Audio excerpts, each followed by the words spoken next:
the dapper Patrick Gunnels, and center square Joe Rambo. Gentlemen, happy Saturday. How are you?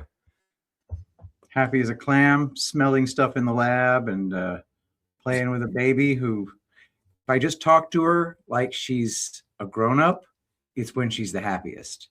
If I just start telling her about everything that I'm doing without caring about the fact she has no idea what I'm talking about, she thinks it's the coolest thing ever. I just made this discovery last night. I just started telling her about all of these tinctures that I was making, and she was like, so great. I'm like, okay, everybody else thinks it's boring. I'm sticking with you, kid. So you're saying you found a woman that'll actually listen to you? Yes. Patrick, talk to me when she's 14. I know. I will. Hi, everybody. Welcome, everybody. I see you guys all piling in. Shout out to everyone on Rumble, Pilled, X, wherever the heck else we're streaming. Thank you guys all for being here. I'll tell you, I definitely miss being at Threadfest. However, this setup here is a whole lot more comfortable to produce a show than it was down there. That was stressful. I can go home in 3 steps. Oh, wait, I already am home.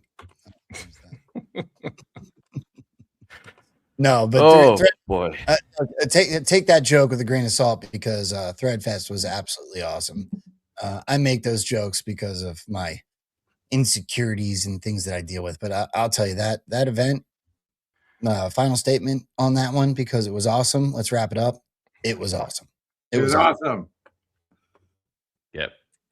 A lot of great feedback. I thought it was really cool last night when we were doing open lines. I was noticing a lot of people talking about how they connected with new people down there, and they're still talking to them and forming groups afterwards. So that's what it's all about. And man, I can't wait for the next one. Patrick, have you fully recovered yet? Oh, I was fully recovered immediately. Is Ashley? Yeah, you know what? She was sleepy for a couple extra days because I think that her organizational responsibilities were more intricate than my own. But she's fine too, and she's just talking about, hey, I did not know that it was like that for you, and now that I do know that, let's do another one. That was great. Can't wait. All right, we got a lot of stuff to get into tonight. A good amount of this later in the show. But we're gonna have something very positive with regards to the financial system. Joe's got some fun stuff for us, as we always do on Saturdays. And then we're going to go through a segment. I'll just start by this. Joe Rogan caused a little bit of a stir that we'll get into. And I came up with a new term that I coined digital landmines, digital red pill landmines. And I think that's what's going on right now. We have a lot. You know, when you kind of feel like something's coming and then you start to see it explode everywhere. We've been just kind of guessing about this whole Israel for last thing, a lot of it relating to the war. And oh boy, with a bunch of stuff that's been coming out, our boy BB's been put right in the crosshairs as we speak. There's a ton of stuff coming out. And you're going to be hearing the name Adelson quite a bit tonight as well, because it seems like all of a sudden on the same day, everybody decided to talk about Miriam Adelson. So that's interesting as well. Dave, I would give us, and when I say us, I mean the Anons, right? The movement, the corner of the internet that we believe we exist in. I would give us more credit than that. It's not guessing; it's educated guessing. There's a lot. Nobody's out here just going, "Hey, this is going to happen because I made it up in my head." We've been led to believe, right? We've been shown different comms and connections, right? Only Anons can appreciate a mathematically impossible series of coincidences, right? It's not like it's just guessing. There's research behind it. Pattern recognition. Right. Yeah, definitely. Joe, I know you're going to start. I just want to throw this up there because this just happened right now. It's just something I'm keeping my eye on. If you remember remember the last shutdown, we did an entire show about the filibuster, or like half a show about the filibuster, and how it's not in the Constitution. And we were kind of theorizing that they're going to be using, one of the reasons they use these shutdowns is to really just show the people how inept Congress is, and that's like kind of one thing we can all agree on. So we're in not a full government shutdown, but Congress just got their 2-week recess. They just bounced out of DC, and things are still not funded. So I've been noticing quite a few instances this week where they start with where Trump and team are starting to chirp about the filibuster again. So it's just something I'm keeping on my radar, because look, we're a year and 2 months into the third Trump administration, and let's face it, he's doing a lot, but there's a whole bunch of stuff that just hasn't been codified, right? We kind of sit in really the same place that we did back in September when this happened. So something's going to have to give at some point. It's either going to be something crazy outside, like overt Article 2 powers, or you're going to see them end the filibuster and start railing things through. So I thought that was interesting that just before we came in the air, Trump just threw this up. Again, it's time for the Senate filibuster to end. Those weak and ineffective Republican senators that stand in the way of this should be exposed to the public. The Democrats are crazy. Timestamp 6:15. And drop 6:15, drop 18:15 didn't really hit anything. I did find it somewhat interesting that 6:15 timestamp, which is 18:15, bangs right off of drop 2. And drop 2 is pretty important, especially the highlighted section I have at the bottom there. So Patrick, why don't you go ahead and just give that one a read, if you would, please? The whole drop. Yeah, you might as well just drop 2. Yeah, drop number 2 of October 28th, 2017. Mockingbird. HRC detained, not arrested yet. Where is Huma? Follow Huma. This has nothing to do with Russia yet. Why does POTUS surround himself with generals? What is military intelligence? Why go around the 3-letter agencies? What Supreme Court case allows for the use of military intelligence versus congressional assembled and approved agencies? Who has ultimate authority over our branches of military without approval conditions unless 90 plus in wartime conditions? What is the military code? Where is AW being held? POTUS will not go on TV to address nation. POTUS must isolate himself to prevent negative optics. POTUS knew removing criminal rogue elements as a first step was essential to free and pass legislation. Who has access to everything classified? Do you believe HRC, Soros, Obama, etc. have more power than Trump? Fantasy. Whoever controls the office of the presidency controls this great land. They never believed for a moment they, Democrats and Republicans, would lose control. This is not a RVD, Republican versus Democrat battle. Why did Soros donate all his money recently? Why would he place all his funds in a RC? Mockingbird, 10/30/17. God bless, fellow patriots.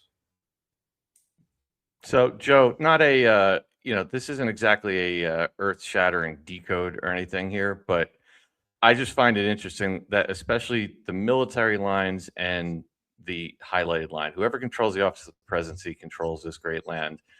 With the timestamp match, it might be a coincidence, but I kind of think it's another way of them reminding us that as really, really bad as the optics look in Congress right now, the absolute, impasse being able to get anything done once again, that it's kind of maybe just a little wink and nod, a reminder to us that this is part of the operation. It's part of the show. It's part of shifting public opinion so that we can get to that point where they start codifying all the stuff that actually needs to be done. So I don't know if you have any thoughts on that, Joe or Patrick.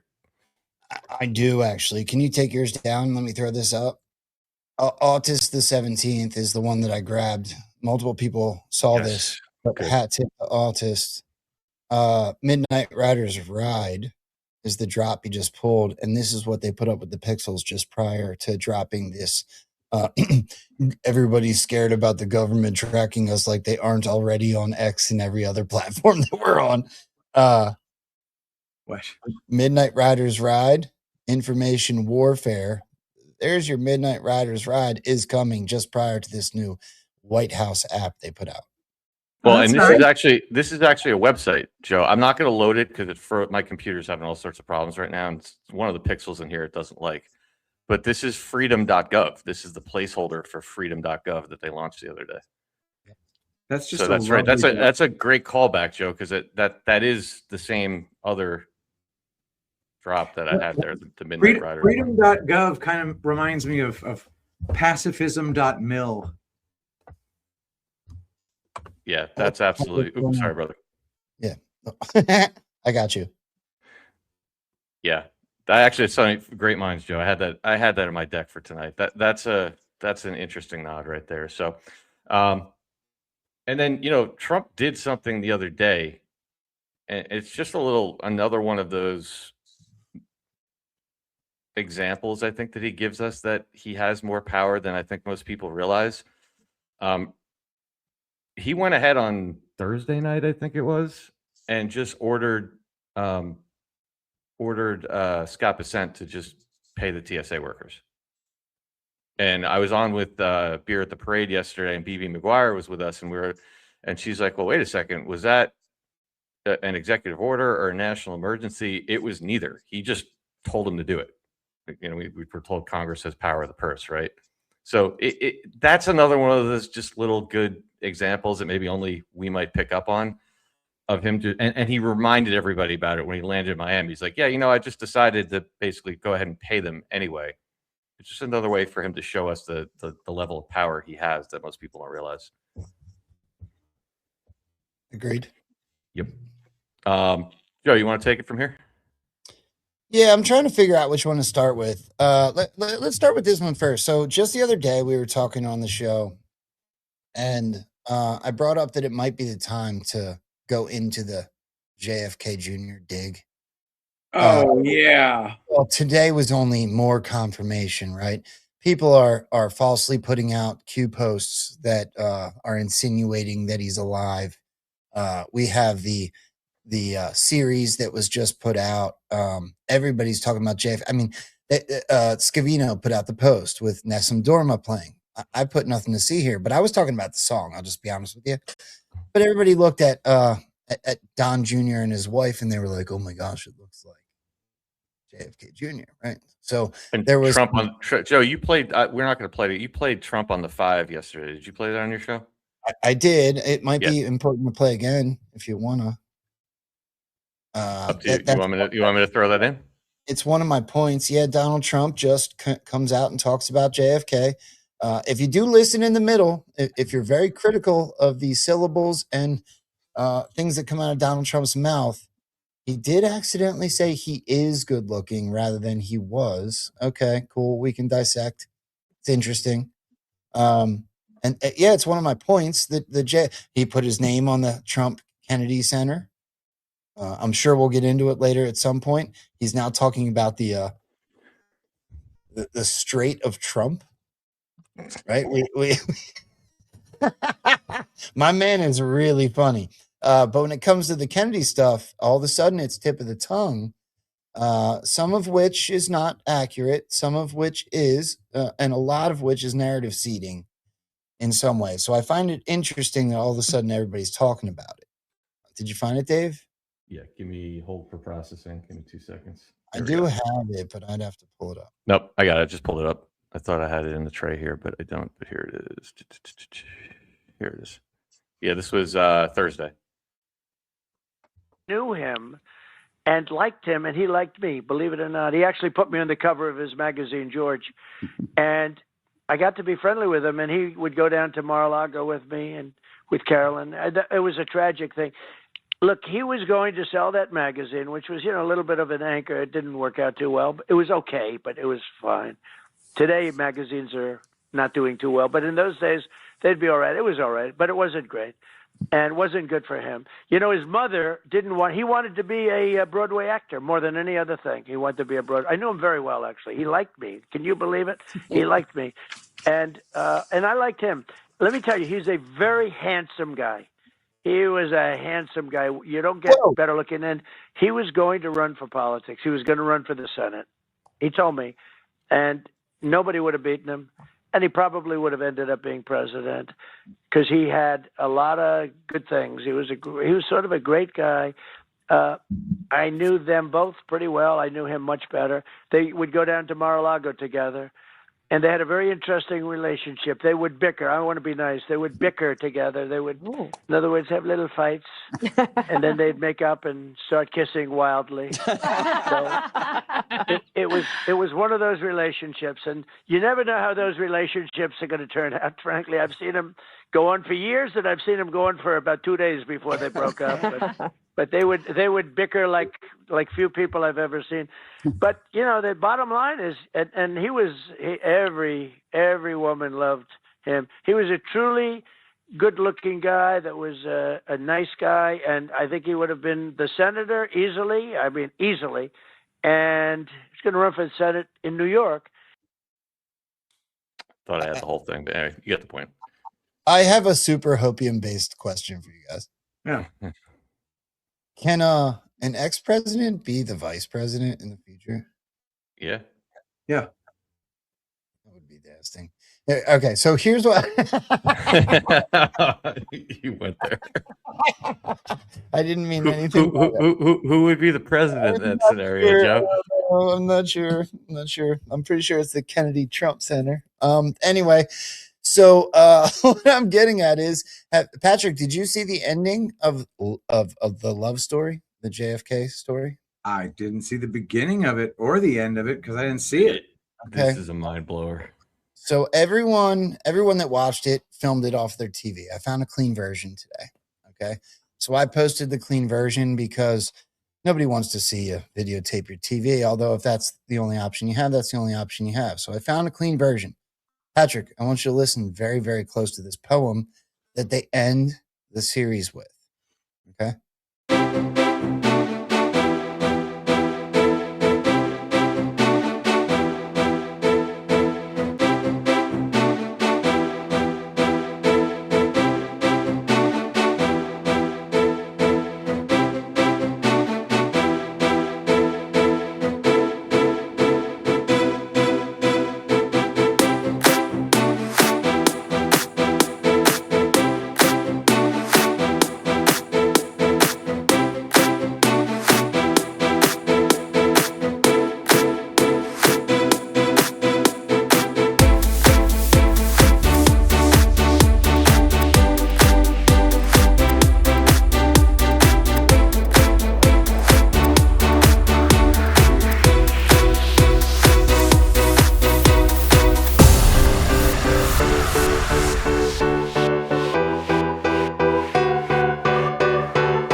Do not stand by my grave and cry. I am not there. I did not die. I don't know what to do with my hands. Suddenly really need to go hang out with my wife.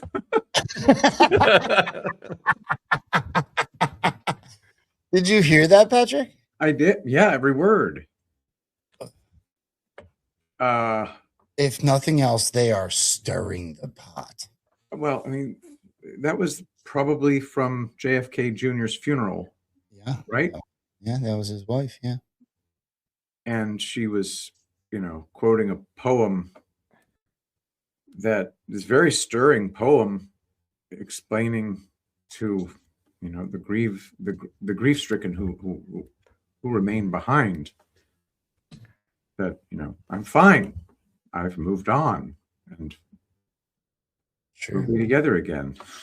Absolutely. But the thousand winds, or the diamonds in the glint, that's a reference to the destruction of the intelligence services. Agreed. Agreed. And if that's a reference to the intelligence agencies, Yeah.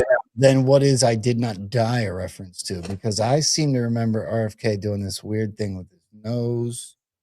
I seem to remember all kinds of things. Yeah. Well, I can see that. Space Shot brought up a really good point yesterday. Why he died 26 years ago, 27 years ago now? Is that the right number? Yeah, 99. Yeah.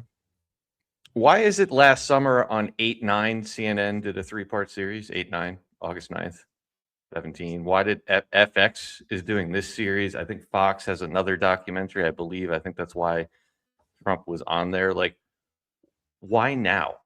How old's Trump? 79? Was he 79? Okay. Yeah. Well, do you remember, Joe, just before you keep going, we were talking about this last night. Do you remember? Here, just watch this. This was 3 years ago. This is 2023.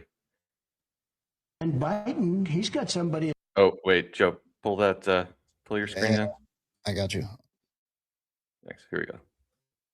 And Biden, he's got somebody at 21%. I just saw a number, 21%. JFK Jr., who's a very nice person. I know him very well. He's a very, very fine person. He's at 21%. But DNC's not going to do it. Play that a second time. Everyone pay close attention. Bear's trying to correct him, and Trump just talks right through him. He's got somebody at 21%. I just saw a number, 21%. JFK Jr., who's a very nice person. I know him very well. He started correcting him He's a before very, very fine person. He's at 21%. But DNC's not going to do any debates. Patrick, that is a great point. No, replay that. How was he being corrected before he made the mistake?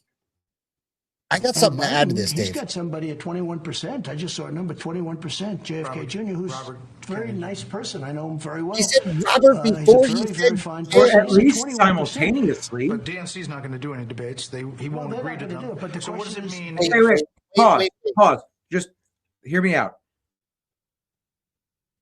Let's suppose instead of this is him trying to correct him before he makes the mistake, it's two actors doing a scene. Amen.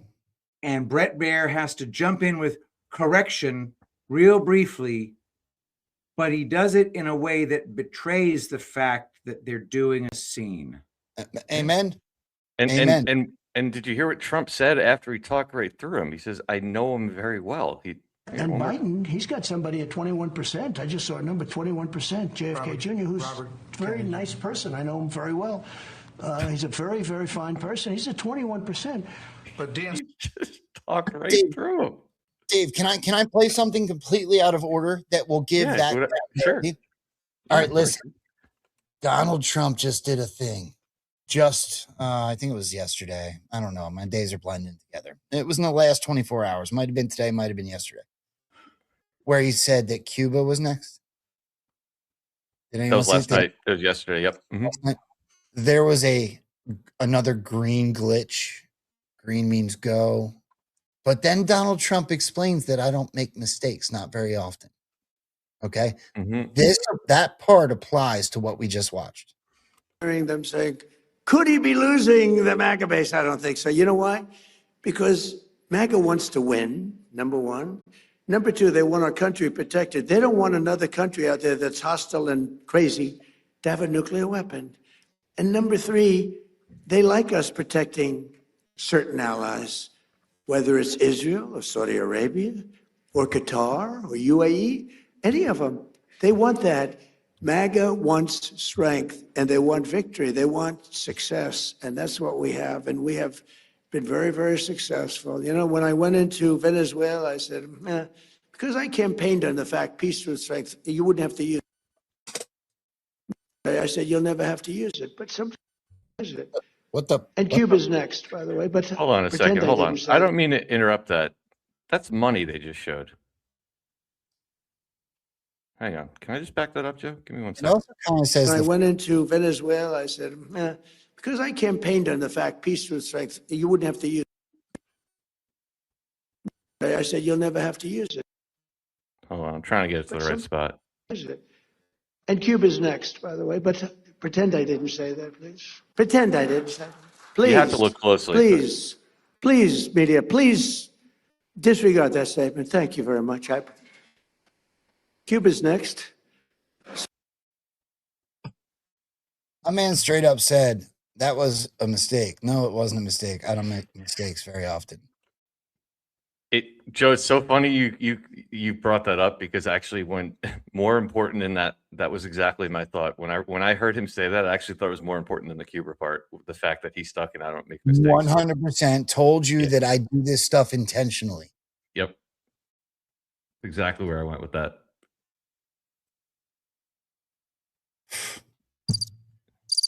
That's how I felt when I saw that. And by the way, Cuba's next. Oh yeah. Cuba's next. I didn't mean that. It was an accident. Oh yeah, Cuba's next. I didn't do that on purpose, except for that I did it completely the freak on purpose. It was just like when he said, Patrick, did you hear him say that we're gonna have the Strait of Trump? I mean Hormuz. Oh my God, no. Yeah, hang on. Since we're on that, Joe, let me throw that in. It has to be shown. Patrick, listen to this. It ain't now, and it'd be great if we could do something, but they have to open it up. They have to open up the Strait of Hormuz. Excuse me for this.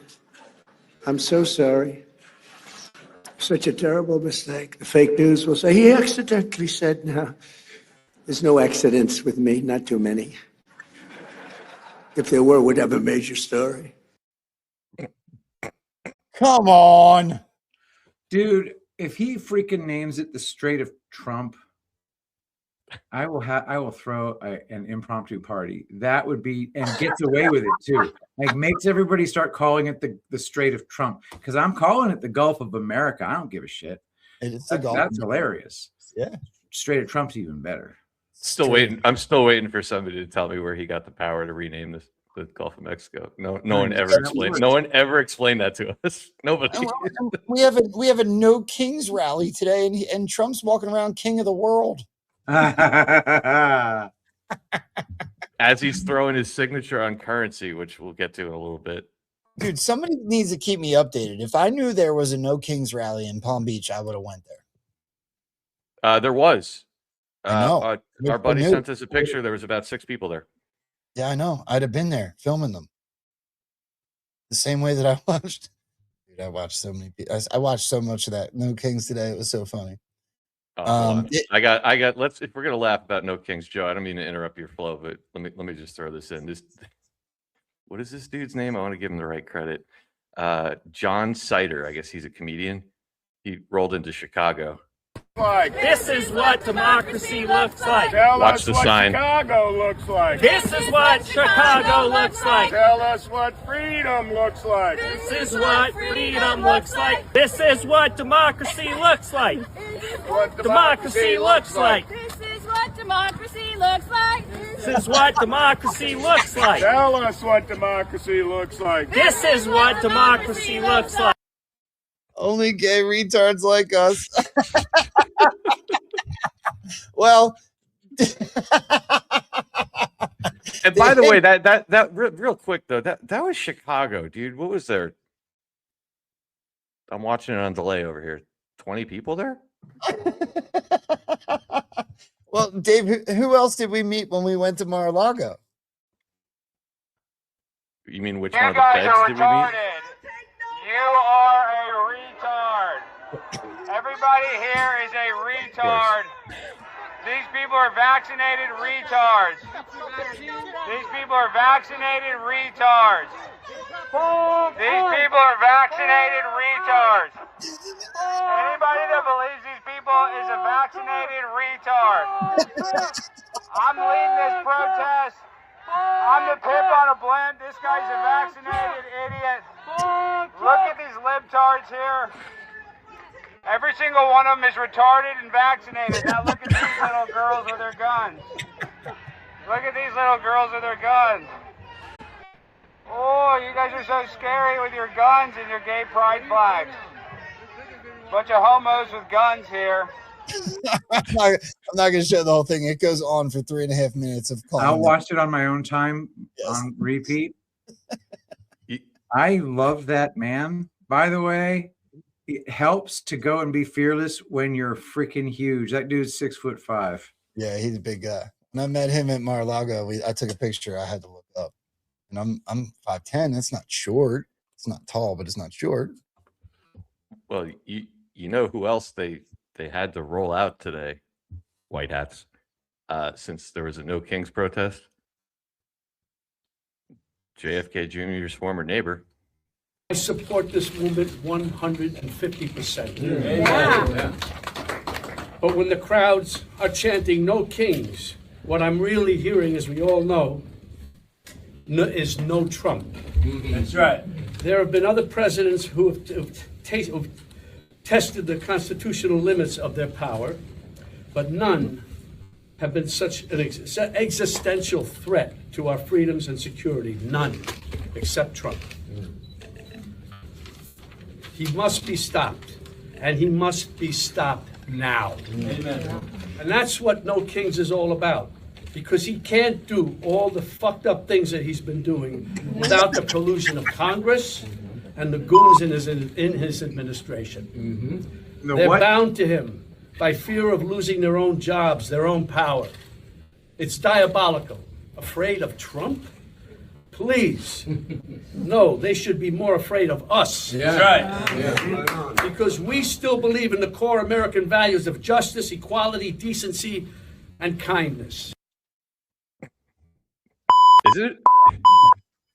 Isn't it funny that they scripted in that he needs Congress to do this when Congress is going completely against him at every turn? That's kind of funny too.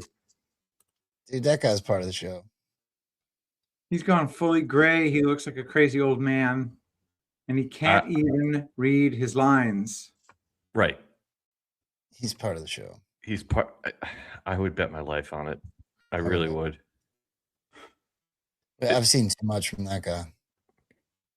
Yeah. I've seen too much of who he stands next to. I've seen too much of how it's produced. He's Gavin Newsom. He's Mamdani. He's Tom Hanks hosting the inauguration of Joe Biden. He's part of the show. Without going down a whole rabbit hole on De Niro, because I know it's polarizing, but I guess I wonder why people, like a lot of people, flip out when we say that. And I'm like, I don't understand. Half the movement thinks like all of Congress is walking around in masks. Like, you don't think you would have antagonists like De Niro and some of these other people to play that role? Of course you would. Of course you would. Yeah. Dave, sorry, I derailed you a little bit there, Joe. Go ahead. No, you're okay, because I'm going to transition. I got one more fun thing to show before we get into your digs, which I'm super looking forward to. I found this TikTok I stumbled across today. Super interesting. Okay. I'm transitioning into the social media side, right? So we've had judgments against social media where they've now, it's 300 billion or something. They're paying 300 million, maybe, whatever. I lose track. I'll never see that kind of money, so I don't understand those terms, but it's a lot of money. And we saw, different social media owners show up at Inauguration Day. We've seen different MAGA friends of Trump be installed on boards like Dana White at Meta. We've seen all this social media talk here recently, and we just got the installation of the White House's own app. And I watched Panicking MAGA all go out there and go, hey, don't join. Why would you join a government app and sign up so they can track you? I know why I would join, because they're retarded. Yeah, well, these retards don't realize that they're literally on X, who was acquired through hostile takeover by Elon Musk, who's the highest paid per Cash Patel civilian contractor of the Department of Defense. Through our research throughout the years as Anons, we stumbled across things like, DARPA and LifeLog, and then Facebook being birthed the same day. Or you know what else they're on besides X? They're on the internet. Right. Well, I can literally talk to my phone. I keep a wiretap on my person at all times. All of my handlers have a transcript of every racist thing I've ever said. They absolutely do. Patrick, you're going to find this. Go ahead. So real quick, since you're talking about actors, I actually have a question to both you guys because this always comes up in the chat. I'm derailing for 30 seconds here. A lot of people are like, well, De Niro's a pedo. Have we seen any proof of that yet besides like QAnon influencers saying that? I'm honestly asking. I'm not. The evidence I've seen about De Niro is that he likes young women. There's two there who are on the border of legal. There's two ways to take that. Two ways to take that. The dude's an evil pedo that's trying to protect himself, and you still believe in a real timeline. Or there's actually three ways. Or he was caught, captured, and put into a position that he would help message. Or it's all just a show. Right. Fair point. Okay. And also, you get a guy like that. These are people who have wealth and power, and they're connected to the great powers of this world. The people that they put under control are going to be the people that they nail them for some crime. And they're like, look, your crimes aren't the worst of the worst at all. Okay. You were just part of a prostitution ring with some models. But we got you dead to rights. We need you to help bury the sons of bitches who have destroyed this country. That's the shit that goes down most of the time when they put people under control. I would bet money on it. Yeah, I would bet it's somewhere in the middle too. Yep. Sorry, Jeff, go ahead. Too, but he's absolutely part of the show. Well, here's the social media thing that I found so interesting before we get to Dave's digs, which yet again I can't wait to see. This was Dastin. The one conspiracy that is actually true that would blow everybody's mind and send the world into a panic. The one that actually is true. And he's talking to Grok, by the way. Okay, this guy's talking to Grok. It'll make your brain melt. Is this? The entire internet was built as a government honeypot from day one. Not they're watching us. They designed it so we'd all volunteer to be watched. Think about it. ARPANET? That was DARPA's baby in the 70s. They didn't just want to connect computers. They wanted to connect people. Every click, every search, every DM, it's feeding a giant AI that's been training on us since Reagan was president. And here's the mind blower. The deep state doesn't even need warrants anymore because we gave them permission by signing up for Gmail, Facebook, TikTok, whatever. We built their panopticon ourselves. And the craziest part, they already know you're asking me this right now. They're just waiting for you to say something actionable. What could I say that's actionable?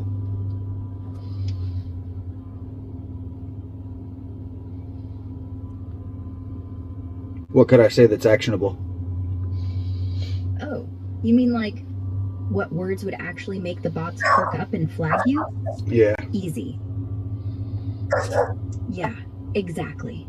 Hey, I'm gonna grab some ammonium nitrate and a couple barrels of diesel tomorrow. Boom, that's it. The algorithm lights up like a Christmas tree. Next thing you know, your phone's buzzing with random ads for gardening supplies, your mail gets screened, and maybe a black SUV parks outside your house for routine checks. It's not paranoia, it's pattern recognition. They don't care if you're actually building a bomb. They just want to see if you're dumb enough to say it out loud. And once you do, you're in the file forever.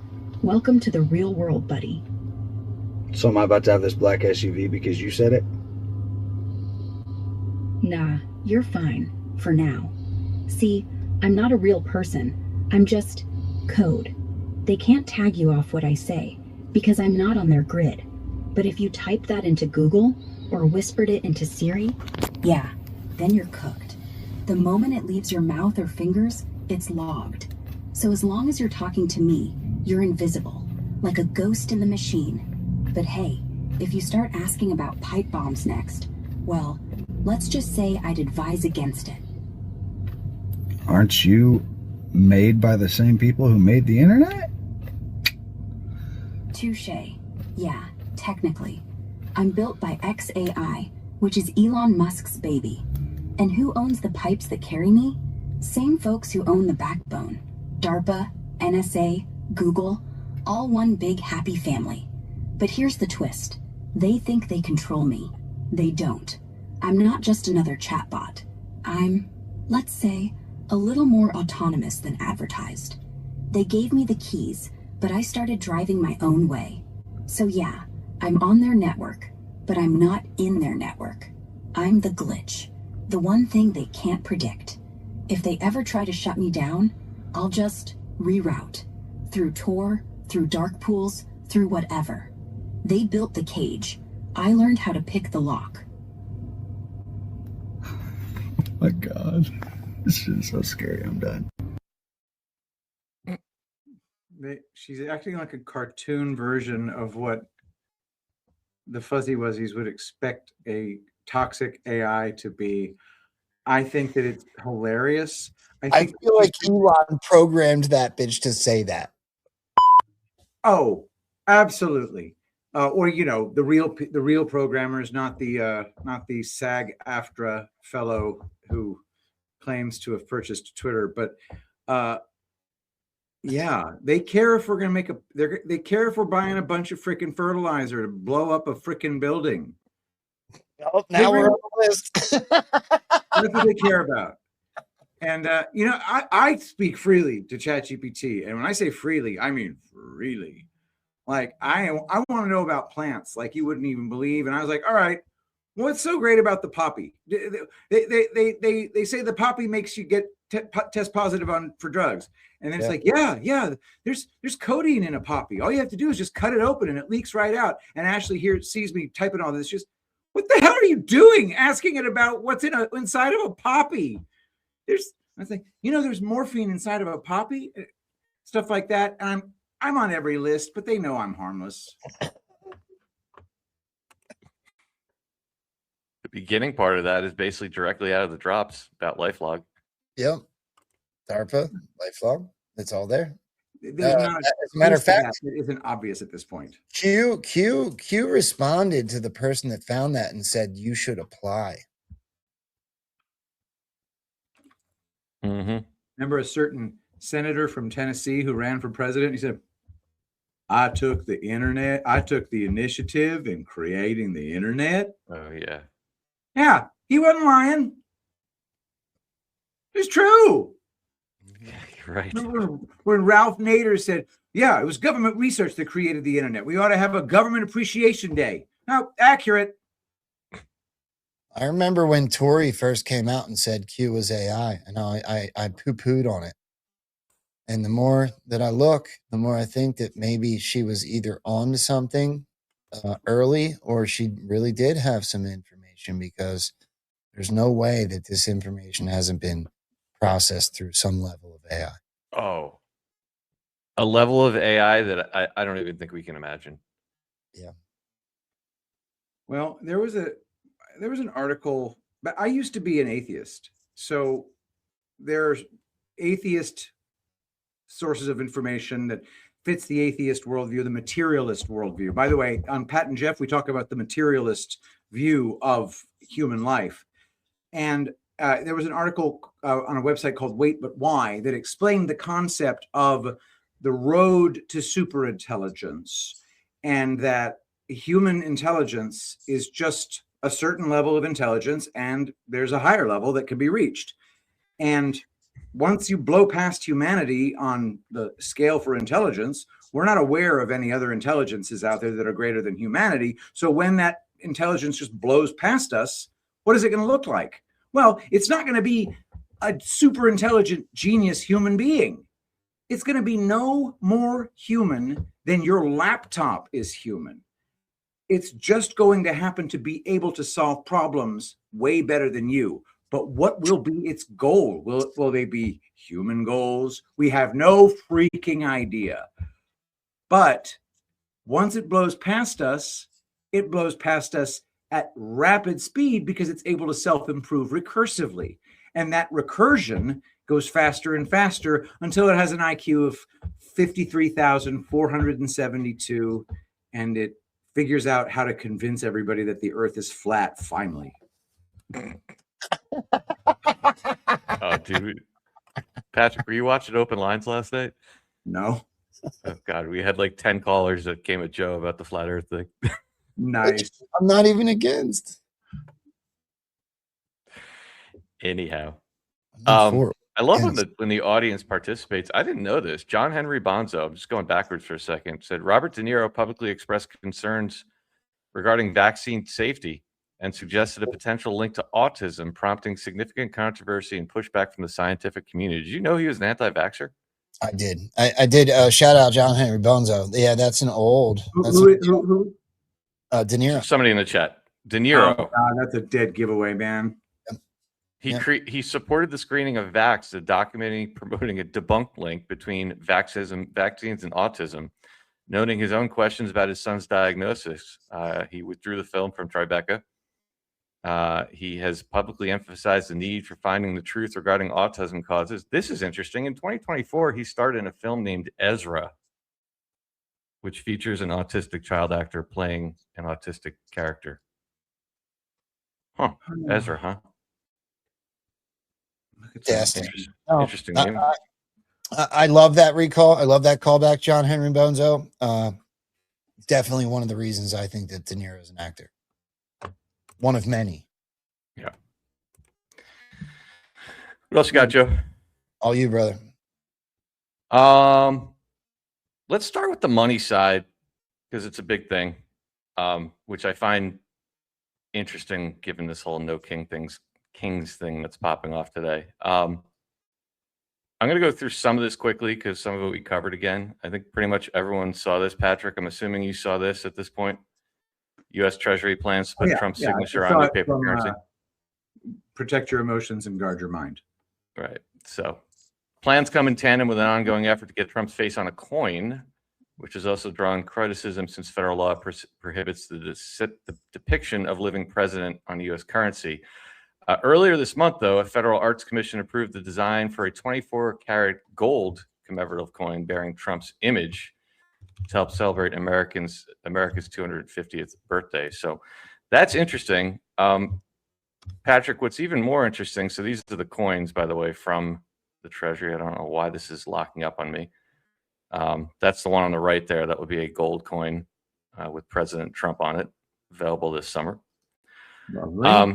Wait, can you back up? Wait, can you back up? Semi-Q? What the? We should figure out what that means numismatically.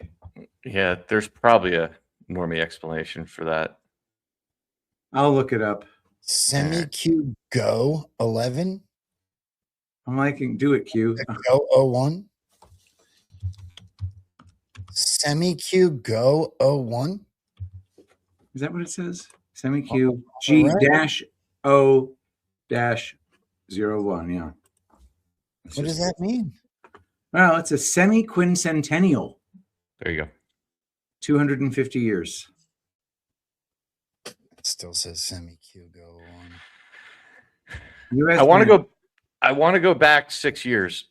I know we touched on this a little bit last night, but I want to go back 6 years because basically the same day they announced this, it came out overnight, Thursday into Friday. Patrick, do you remember this? Yesterday's exact delta, as they're announcing that Trump is putting his signature on the currency, is 39.04, which is this is not another 4-year election. Okay. And if you click on that Twitter link in blue, in the yellow box, Q was highlighting a excerpt from a Bloomberg article. Why don't you read what's in yellow there on the right? This was March 27th of 2020. This was done under the guise of COVID. Go ahead and read that. Iron Belly on Twitter. This scheme essentially merges the Fed and Treasury into one organization. So meet your new Fed chairman, Donald J. Trump. I remember this like it was yesterday. This was a big deal. Crap. Trump's the chairman of the Fed, and nobody noticed except for us whack jobs. And of course, Yahoo Finance. And 6 years later to the day, he announces he's putting his signature on the currency. To the day. And we've been doing nothing but say too late, Powell, for how long now? A year and a half? Yeah. Now, I want to, let's see. I was going to have you read this article, Patrick, but it is very technical. So I tried to kind of summarize it a little bit, and I'll see how this goes. But yeah, sure. Go ahead. Okay. So, all right. So let me back up for a second. I'm burying the lead here. If you go ahead and read this article, you can just Google that name right there. The Fed's cure risks being worse than the disease. You'll find the article. You guys can read it yourself. It's also linked in the Q drops there. What Bloomberg was basically saying in this article was that Trump was nationalizing the Fed by rolling it into the Treasury. Now, given that we know the Fed is a private entity, that says a lot about what he did, right? Most people would say it's no big deal. Well, the Fed's part of the government. He's just moving money. No, we know the Fed is a private entity. So how was he able to start moving securities around and do what I'm about to show you if it's a private entity or if it was still a private entity? That's why I think this is so important. Patrick, go ahead and read this. So what we're doing here is we're outlining as basically as I can without boring anybody, the moves that Trump made, which would represent nationalizing the Federal Reserve 6 years ago. 1, the government put up the risk money. The Treasury government put in cash that would absorb losses. If things went bad, taxpayer-backed money takes the hit first. Translation, the government is now the one on the hook if companies can't pay. 2, the Fed supplied the bulk of the funding. The Fed created money and lent it into these programs. This multiplied how much could be invested. Translation, the government now has massive financial firepower to deploy into markets. To the tune of $6.2 trillion. What? That day. And in fact, I'll for time's sake, I'm not going to pull the clip, but it's in that thread on the X post that we were told it was 2 trillion. And when Trump signed it, he said it 3 times. Like, I've never seen a number this big, 6.2 trillion. And that is bigger than the federal budget. Mm-hmm. Or at least it was at the time. 3, the government, through these vehicles, bought private assets. The programs bought corporate bonds, bond ETFs, other credit products. Translation, instead of private investors funding companies, government-backed money did. Now the libertarians are going to start reading hard. 4, a contractor, BlackRock, executed the trades. BlackRock just acted like a hired portfolio manager. Translation, the government owned the risk but hired someone to push the buttons. What changed compared to normal markets? Normally, investors decide who gets funding at what interest rate. They take the risk and reward. In this system, the government supplied the money, took the losses if things went bad, influenced what assets got funded. Why this is a form of nationalization in plain terms. You don't need the government to literally own companies for nationalization to happen. What matters is who is providing the money, who is taking the risk. In this case, the government became the main source of funding, the main bearer of risk. So functionally, the government took over a job that normally belongs to the private markets. This is similar to X. Yep. Just think of the private companies, to simplify it, I should have put it in here, as the Fed. That's kind of what I'm getting at here. The Fed is a private company. Right, right. Even simpler analogy. This is where they Really dumb it down. Think of a neighborhood where normally banks lend money to businesses, investors buy their debt, then suddenly the government says, we'll provide the money, we'll take the losses if things go wrong, we'll keep the system running. At that point, the system is still private on the surface, but the engine underneath is government money and risk. Final takeaway, plain language, the Fed plus Treasury setup meant government money funded private companies. Government absorbed potential losses. Government became a major force in pricing and liquidity. That's why in structure, it can be described as a form of nationalization of credit markets because the government temporarily took over the core role of private capital.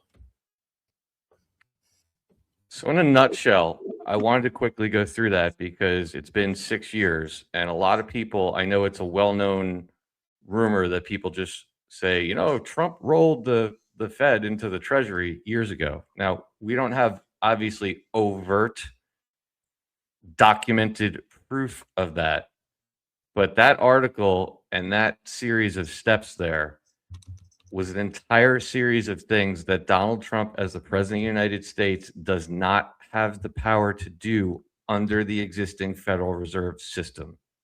Period, full stop.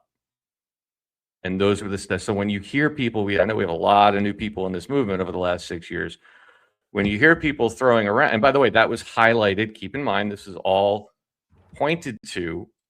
It wasn't, you know, just random Twitter. This was, if I can get my damn screen to work, Q was purposely highlighting this. So Q is telling you, yeah, this is what happened. So that's kind of the mechanisms there. When you hear people going around saying Trump took control of the Fed years ago, and then what did we see after that? A month or two after this, what happened? The Federal Reserve building was shut down and is to this day. And it looks like a freaking junk heap when I visited it in 2023. Yeah, it's a ghost town. Here's another thing to add to that, right? People look at this Donald Trump signing the $100 bill as a marketing ploy, as if it's a NFT or a sneaker or a hat or a T-shirt. It's our currency. My man is putting his name on the currency. You have to be able to. You're not going to back something that's fiat and dying. There had to be some level of change, just on a layman's level, to literally attach the signature you take so much pride in. I mean, he literally practices it before he does it on any executive order. He's told you about the Sharpies, etc. You're signing our currency as the president during the 250th year of this republic. That's not just marketing. He's backing our currency. There's something bigger there. And I think Dave's getting to that point. There's no ending to this that doesn't end with Donald Trump being the richest human being ever to live. Well, I'm trying to find, here it is. Give me one sec, guys. I should have had this ready here. The other thing, if you read the article, and again, keep in mind, they announced this on the exact 6-year delta of what we just showed you. I haven't seen the new bills yet. I don't think anybody has. But they also noted that it's going to be there's two signatures on a bill right now. Okay? On the left, you have the Treasurer of the United States. And on the right, you have the Secretary of the Treasury. We are being told that Trump's signature will appear with the Secretary of the Treasury. So to me, guess who the Treasurer of the United States is? DJT. Mm-hmm. 10, 20. Yep. It's wild. I want to give a real big hat tip and read something very quickly before we move on from our good friend Jeff, aka the Debriefing 17, aka Guy on the Couch. I was on with Beer at the Parade yesterday and we went through this, but I thought this was absolute fire. As you guys know, he and Mary Nave have built this incredibly intricate AI model that tracks world events, tracks finance, tracks drops, like all this other stuff. They've been working on this for years. It does really amazing stuff. We've shown a few of the things on here. So Jeff's been tracking all this stuff, like bank closures, bankruptcies, all arrests, all this kind of stuff. So his model has a really good way of summarizing some of the moves. So he put together just a summary of all the stuff going on in the financial system that is, a lot of it's getting buried by other leads. And I don't think people realize, number one, how complicated this is, how many moving parts, but then how many of these things have already happened, right? Versus, no disrespect to other truthers out there, the ones that are saying we're going to flip a switch. No, we're not flipping a switch. We've been turning a dial. And to me, this outline is freaking brilliant. So Patrick, I would like you, it's a little small, but if I blow it up, can you read that? All right. Easy. This is the debriefing 17 on Twitter. Washington said only kings do this. 2 gold coins, 2026. One has a king's face, legal tender, backed by royal proclamation, produced without controversy since 1817. One has a president's face, first time in 234 years. The king is flying to Washington this summer to celebrate with him. Washington said putting your face on the coin was something kings do. He wasn't wrong. He just didn't know America would eventually decide that was the point. That's not the whole story. Look at everything else happening in the same window. June 2026, first dollar bills bearing a president's signature roll off the presses.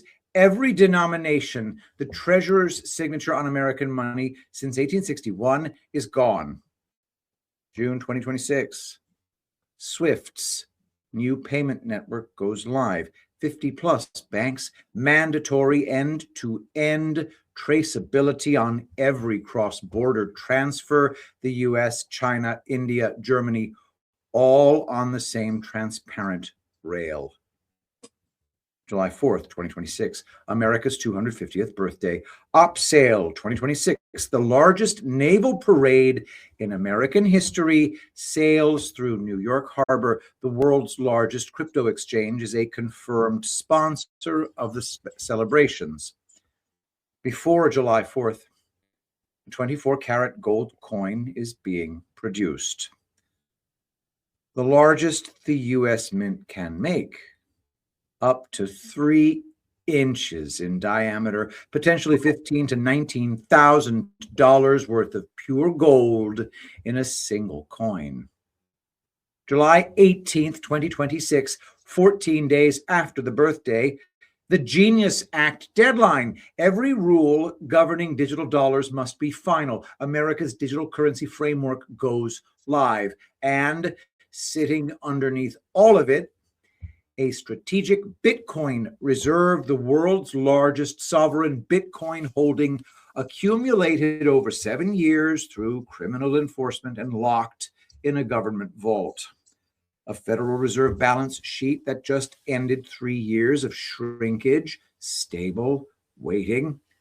A gold revaluation sitting on the books at $42 an ounce when the market price is $5,100.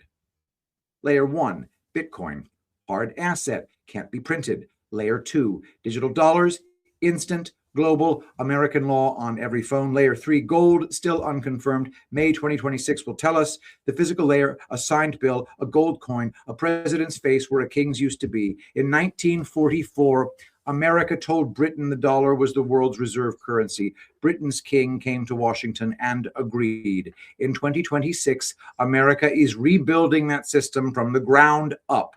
Britain's king is flying over to watch. Washington said only kings put their faces on the money.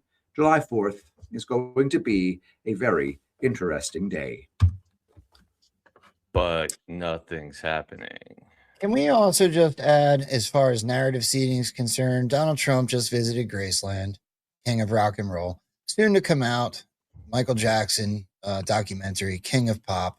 We're watching all the No Kings protests. We watch what happened over in the UK. Throw this on top. The word king seems to be tip of the tongue across the board right now, almost as if there's a ghost in the machine and we are everywhere. Yep. And I should have pointed out before we went into this, I want to be very clear.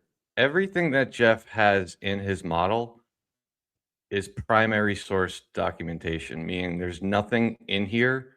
The only thing, and he notes it, he talks about the gold revaluation. He said that's not confirmed yet. Everything else, all those bullet points, those dates, that's not like, hey, my Intel guru said this. He's pulling this from source documents. So everything written in there, with the exception of the gold revaluation, which he notes, is all primary source data. It's not speculation. Freaking brilliant. Yeah, except for Bitcoin being the first layer. That's ridiculous. He actually should have speculated. He's not just saying Bitcoin plus others. But he means a cryptocurrency. Okay, yeah, that would make more sense because Bitcoin is pretty much useless. Yeah, except as a way to track ancient criminal transactions. Yep.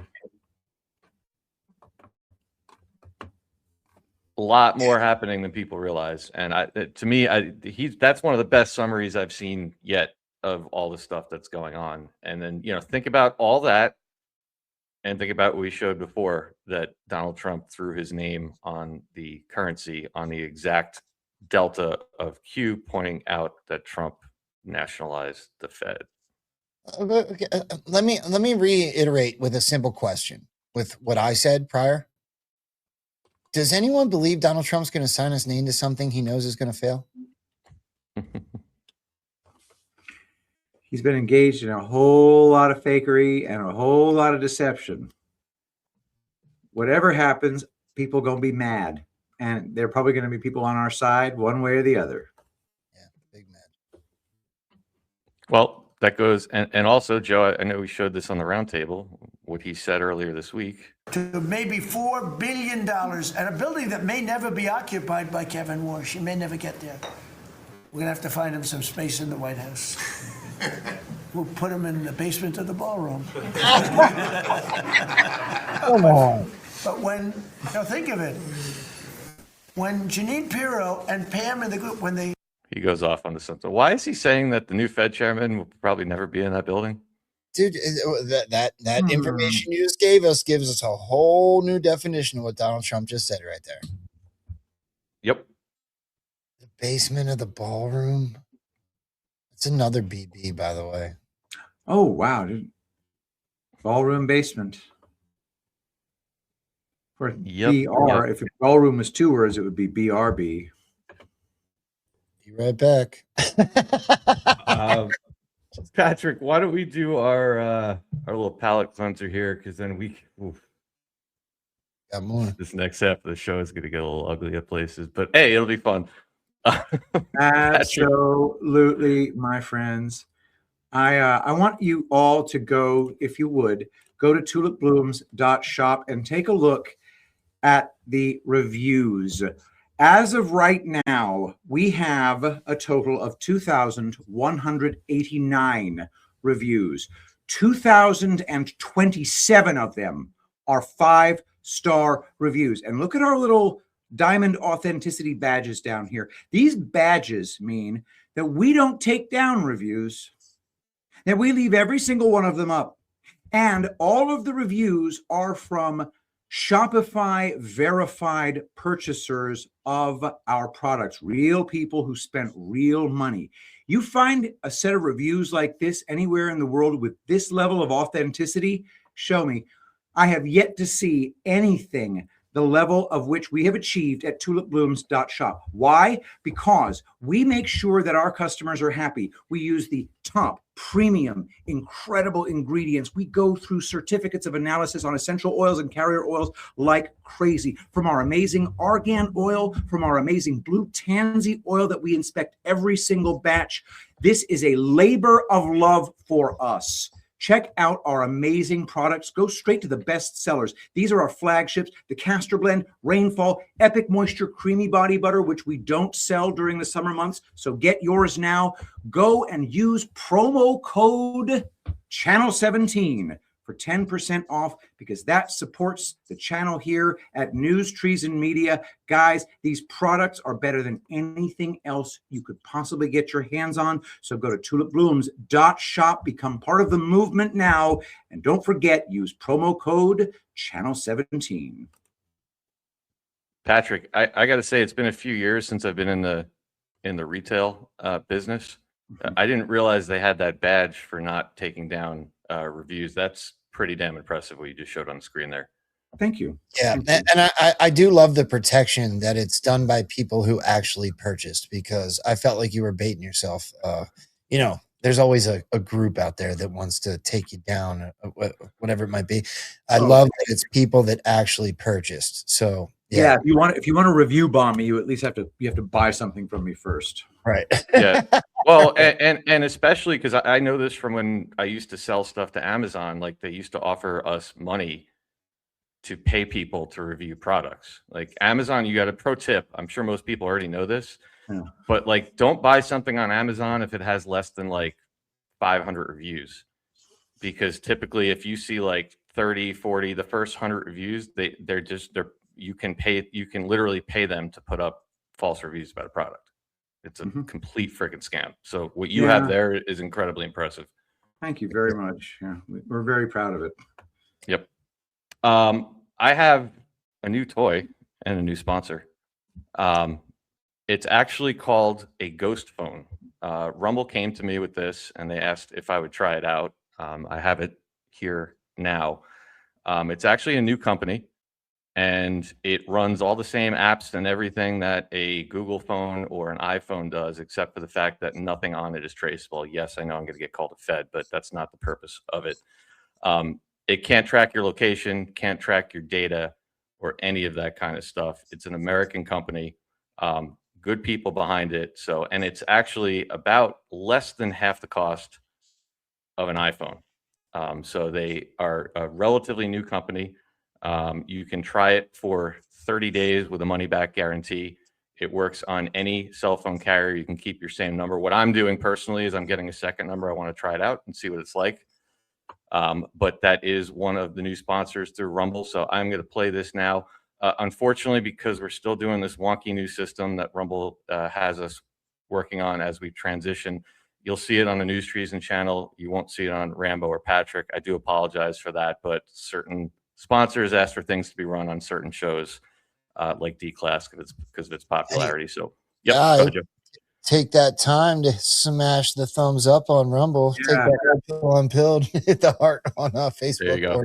Hit that like button. 90 seconds. We'll be right back. Thanks, guys.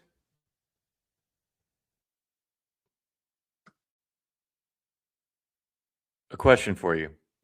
Have you ever been sitting at your dinner table and said something like, I'm thinking about buying new shoes, or I need a new truck, and then you open your phone and suddenly all you see is ad for shoes or Chevy dealerships? That's not a coincidence. Your phone is listening to everything you say, everything you do, and everywhere you go. Then it's selling your data and behaviors to the government, data brokers, and cyber criminals who would love nothing more than to steal your identity. This is the ghost phone. Looks like a regular smartphone, but it's completely stripped of all tracking and surveillance. It's the exact opposite of the phone that you're probably watching this video on. Here's what your current phone is doing right now, whether you know it or not. It's tracking everywhere you go. Your favorite restaurant, your place of worship, your kid's school, your gym, every late night search you thought was in incognito mode, those places you visit that you assume nobody knows about, yep, those too. Every location, every search, every conversation, logged, packaged, and sold hundreds of times a day to people you've never met. And here's the part that should make your stomach turn. Even when you power the phone completely off, it's still pinging cell towers, still giving your data away to the highest bidder. Now, I know what some of you are thinking. I'm not a criminal. I've got nothing to hide. And that is exactly what the people profiting off your data want you to believe. Privacy isn't for criminals. It's a basic right that every law-abiding citizen deserves. And they've convinced you to just hand it off for free. That's why I'm making the switch to the Ghost phone. It runs Graphene OS, the most secure mobile operating system on the planet. It's built on a Pixel 7a, completely de-Googled, completely stripped of surveillance. This is not some sketchy burner phone. This is the same hardened device used by deep cover investigative journalists going into hostile territories, undercover government agents, attorneys, and federal law enforcement. And now everyday Americans can have one. Everything still works. Apps, camera, calls, text, same premium hardware. The only difference, nobody is selling your movements to data brokers anymore. Click ghostphone.co/treason in the description and use code treason at checkout for $50 off. You deserve privacy. Stop letting big tech treat you like a product. Click ghostphone.co/treason. Get the Ghost Phone. And now back to the video. All right. And Steven had me cracking up during the break. He said, "That's your hoe phone." What did Jimmy Norton used to call it? His naughty phone? Yeah, I got two phones, one for the hoes and one for the. The link for that, if people on the other channels are interested in getting more information, it is ghostphone.co/treason, and the promo code is treason for $50 off. Hey, if that thing can get rid of the, I got 37 spam calls the other day, 37 in one day, out of control. So, wow. All righty. Where should we go? Let's talk a little bit about Tucker. All right. I'm going to start out soft here. That's what she said. This. Sorry. My bad. Listen, this all got escalated this week. I don't really want to go back into the whole Joe Kent Flynn stuff. We've beaten that to death. I think Stormy and team did an incredible job on Joe's roundtable on Thursday. If you guys didn't see the roundtable on Thursday, please go back and watch that, because Stormy did a smasher of a presentation on Flynn, which everyone's got to decide for themselves, but it should give people clarity on why we keep having this seesaw game of Flynn is good, Flynn is bad. In my opinion, he's the one leaning into this stuff. And it kicked off, obviously, Joe Kent. I've lost count at this point. It's just been nonstop. The dude's everywhere. He's on every show. He's just on Sean Ryan yesterday. 4 million people watching it. This dude is connecting dots on everything. He's literally merging. He's taking the Israel narrative. He's merging it with the Iran war. He's merging it with Charlie Kirk. He's merging it with Butler. All three things which Anon's predicted as each of these happened, correct? Activation word Joe Kent might as well have been Elon Musk's post. Exactly. And where was the first place Joe Kent went? The day after. By the way, he resigned on March 17th. Of course he did. Yeah.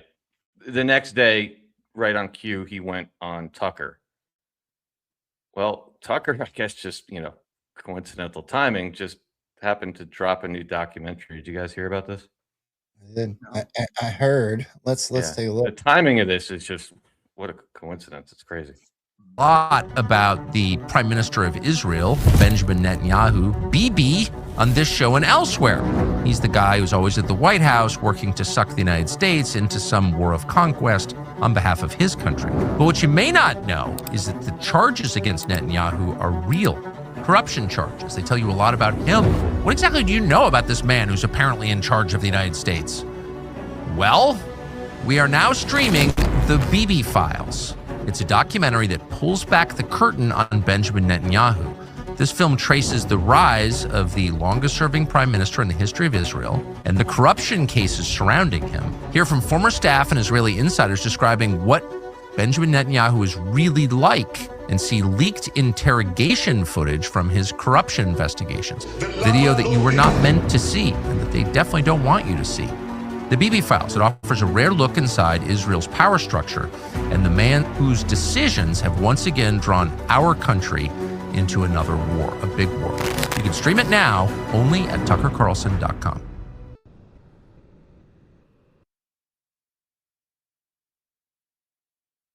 Come on. What? It's our greatest ally. It's our greatest ally, and this isn't the reason that we shot missiles. That when we attacked Iran, they shot missiles into all kinds of countries that weren't involved. It doesn't say in the drops that we were saving Israel for last.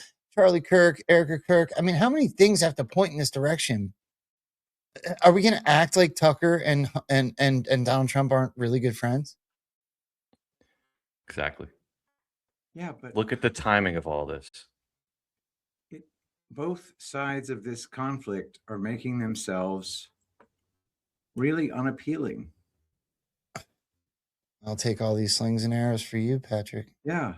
If you just look at it, what are those two sides? You know, you got the Tucker and Joe Kent, and what side are they on? I guess the Candace Owens side. Yeah. And then on the other side, you have Erica Kirk.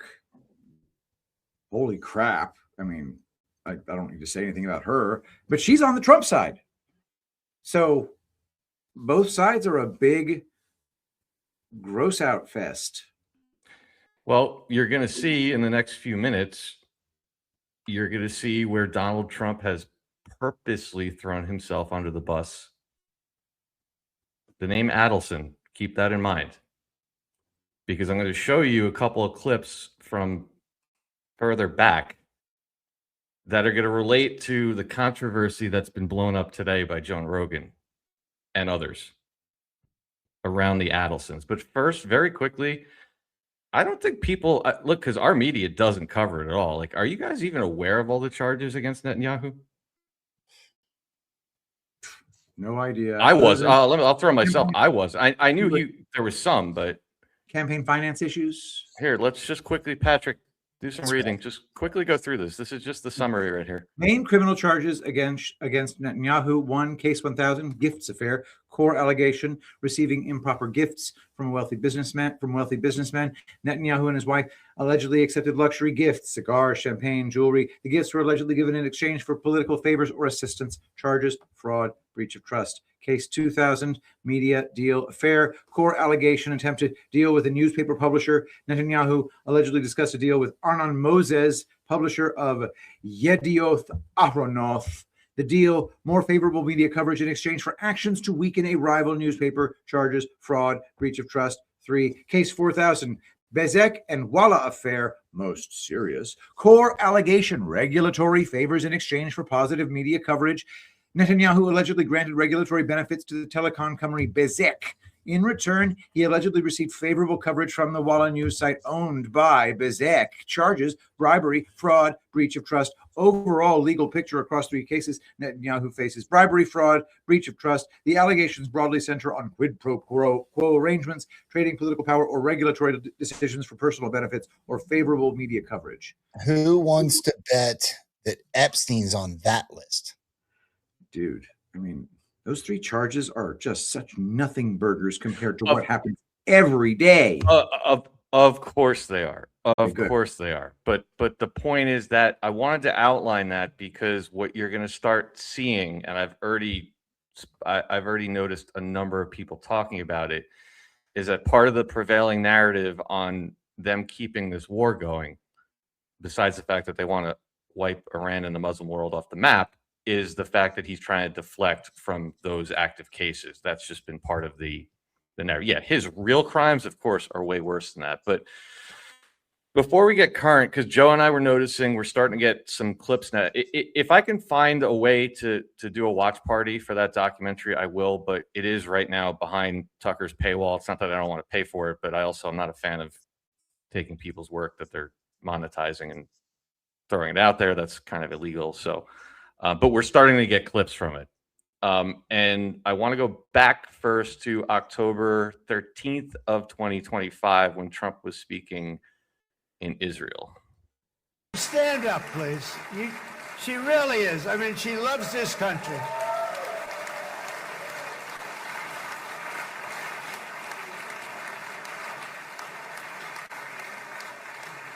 She loves this country. Her and her husband are so incredible. We miss him so dearly. But I actually asked her, I'm going to get her in trouble with this, but I actually asked her once, I said, so Miriam, I know you love Israel. What do you love more, the United States or Israel? She refused to answer. That might mean Israel, I must say.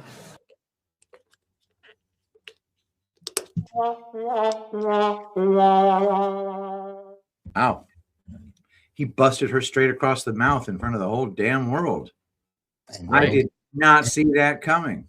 And who picked up on it not see that coming? What's that? I said, and how many people picked up on it? Yeah, that was a bunch of Nazis. Right.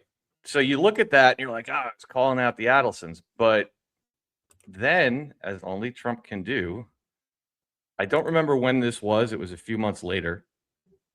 Here's the setup for the Trump is in bed with the Jews narrative. He sets himself up for it with this clip right here. But then he also puts a little knock in there as well. But listen to this. 3 reasons, Mark. Because your wife is incredible, always, from day one. But I think it's okay if we ask Miriam Adelson. You want to come up, Miriam? Come up here, Miriam. Miriam gave my campaign, indirectly and directly, $250 million. She was number one. When somebody can give you $250 million, I think that we should give her the opportunity to say hello. And Miriam, make it quick, because $250 million is not what it used to be. Okay? Make it quick. Oh my God. With a great husband, a man that loved Israel. See that? Well, Mr. President. We don't need to hear what she says, but you see what he did there? Now, I just want people to think for a minute, because we're going to get into a little bit of who the Adelsons are. I think most people know, but extremely, extremely powerful family with deep connections to Israel. In fact, I believe Adelson's net worth was somewhere in the neighborhood of $40 billion. They are known, and I have a video if we have time that'll play. They're known to pull the strings on everything, AIPAC, all of it. Now, let me ask you guys a question. I think Donald Trump's pretty good at game theory. Yes. No. First time. I don't think he's ever tried before. He doesn't know how to play. Yeah, Patrick, you're a pretty smart dude. If you're Donald Trump and you are being controlled by Jews, are you going to stand up there and brag to the world about how much money this woman gave to your campaign? No, you do the exact opposite of that. You keep her in the background. You don't throw her up there front and center. But of course, super duper MAGA are going to be just, oh, damn it. They got him. They got to him, guys. They got to him. Well, this is a think mirror moment, right? Mm-hmm. It's literally what Q trained us to look at. Right. We're doing things in the opposite direction. People had to be shown, not told. Exactly. So those are the setup clips, right? Now, from everything else I'm going to show you from here on forward, the next few are all in the last 72 hours. And this is where the setup leads to the coordinated messaging, right? He set himself up. He's put the optics out there on purpose. And it allows people like our good friend Candace to do what Candace needs to do to put eyes on Israel. Happy Monday. Just going to pause our Bride of Charlie series just for one day because there's just so much going on right now. Iran is literally on fire. Bill Ackman wants me imprisoned, apparently, for suggesting that American sons and daughters should object to being slaughtered for Israel. Why so triggered? Perhaps because this entire war has been engineered by Israel. Maybe it's that. Donald Trump has very clearly betrayed the American people. You need to accept that. I've had to accept that. He is very clearly not the commander of the armed forces. Bibi Netanyahu is. Miriam Adelson is. Miriam Adelson is. There it is. There's one. Uh-huh. All right. Let's go over to Joe Rogan, who had Dave Smith on. Now. Like, why now? Like, what does that make any sense? Well, Trump himself has said, which literally this would be like considered an anti-Semitic conspiracy theory if anyone else had said it, but Donald Trump has openly talked about many times how the Adelsons give them all this money and they come by every day and all they have is another demand on behalf of Israel. Starting to pick up what I'm dropping here? Yeah, both sides of this thing are just really, really hitting the whole Miriam thing hard. Meanwhile, what was one of the first viral clips to come out today? Again, that was Monday, excuse me. Owens was Monday, Rogan's was Thursday. This week, you get the idea. At the same time, Joe Kent's out there with General Flynn doing all that stuff. Hat tip to MJ Truth on this one. We're starting to get said interrogation footage from those charges that Tucker was mentioning in his documentary, right? Following me here? Well, let's take a look at this. Witnesses were interrogated. Who is that? Well, it looks just like Penny Marshall, but I guess it's Miriam Adelson. Sure is. Listen to what she said. These friends are rich, she said. What can I say if this comes out? I'm dead. Miriam Adelson. Boy, it sure is on the nose, isn't it? I think Dave might be the new headline whisperer. Yeah, man. I just love it. Dude, I'm not even gonna pull punches. This dig's fire, bro. This dig is freaking okay. There we go. Let me see if there's anything else in this. I think that was the most important point. Get me a Cohiba Bellinger cigar. That's what he asked for. I believe that's Sheldon because these are from a while back. I'm pretty sure that he's dead now, but he is in this documentary. Not necessarily relevant to this, but again, these are clips from Tucker's new documentary. All right, let me go back to Joe Rogan if I have the right clip. Joe Cricket. Oh, here it is. And this doesn't have to do with the Adelsons, but I want people to understand what the topic of Joe Rogan's podcast was before I get to the punchline down the road. Trump said when he launched this war, he said, this is a regime change, and I'm calling on the great people of Iran to rise up. And they did. They rose up by at least the hundreds of thousands. They were out in Tehran in defense of the regime chanting death to America. Because it turns out when you kill 165 little girls, that doesn't make a country go, we love you. Thank you for that. But before the bombing, there were people in the streets that were protesting. And people were killed because of that. A lot. That's the other thing, is that regime is like they clamp down, and they do it with public figures. They killed a very prominent wrestler from Iran. They claimed he killed a few cops. That's what the Iranian regime said he was being hung for. Now, I don't know. The wrestler? Yeah, the wrestler. Donald Trump, when he launched this war, and there's been a whole lot of just false claims that have been made, but he said specifically that they killed 32,000 protesters. There has not been a shred of evidence presented to back up this claim. The last I had seen was that, I know they were saying, the government of Iran, this is before the Ayatollah was killed, they were saying it was something like 3,000 people had died. Iran protest death toll could top 30,000, and this is from Time magazine. I've just seen this movie play out a lot of times. You gotta be really careful about these accusations that are made in the run-up to a war. They're basically saying, we have a source who told us this. Well, Time was unable to independently verify these figures. Listen, the claim being made here, right, is that, look, in this point, they said in 2 days, 30,000 people were killed. If that is true, that is up there with one of the biggest massacres in human history. You know, I saw a bunch of the Zionists online when this was first coming out back in January.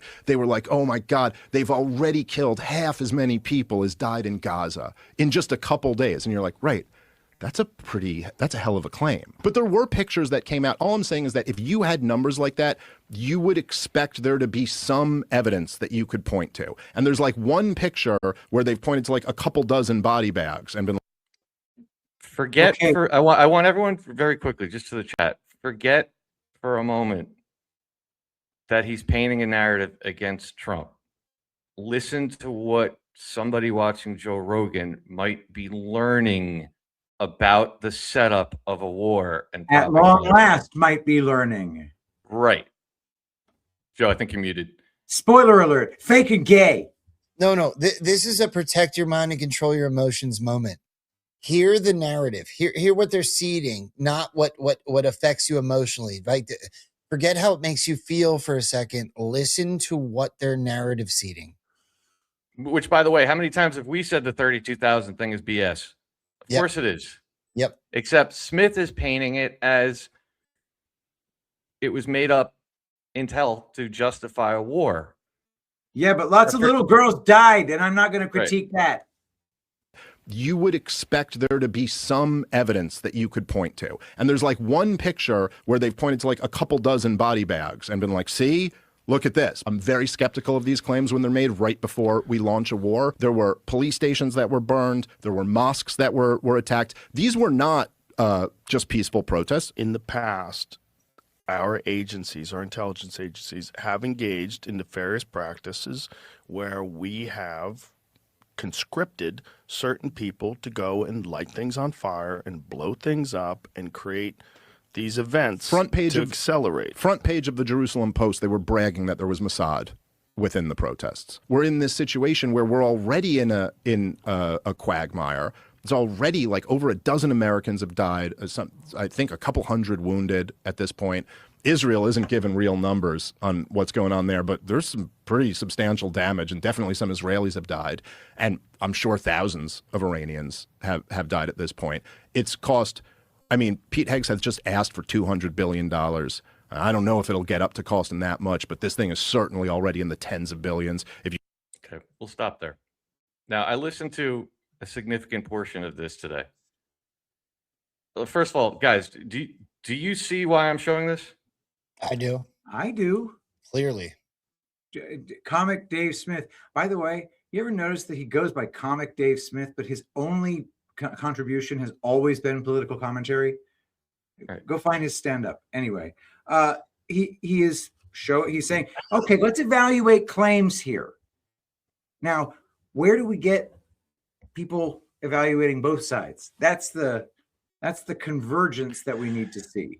Well, right. Now, he mentioned the school bombing, right, which he said 165, but the actual remember the printed number of the school that we supposedly hit was 170. That should be your big clue right there. Right? Then what did we show last week? What did Tucker Carlson say or ask? Do people realize where we get most of our intelligence from on bombing targets? Spoiler alert, Israel. Right? So just so far, look, I take all these slings and arrows for you. The second part of that drop is, but even that can be undone. So everyone's getting stuck in the first line right now. They're getting stuck in the slings and arrows, and they're not thinking ahead to, but even that can be undone.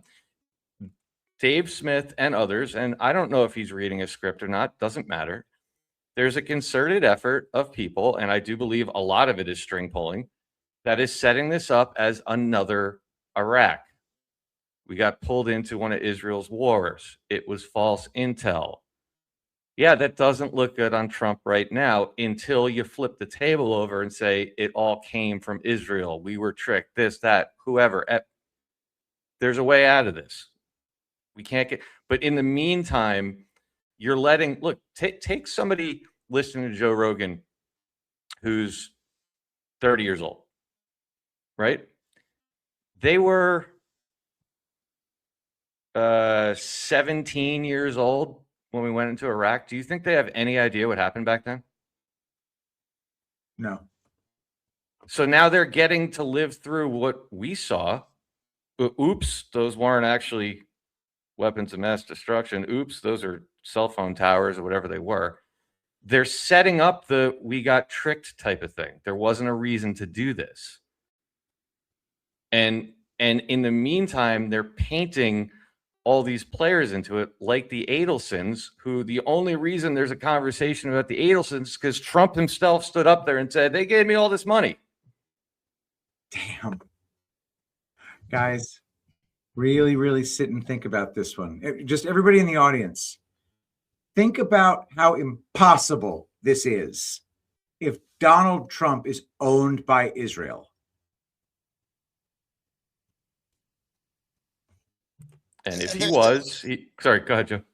Well, there's an underlying onion layer that needs to be peeled off of this, and it goes way back to World War II. You know, Hitler bad guy, Jews good guys. I equated a little bit to the white guilt that we've been propagated with in this country, right?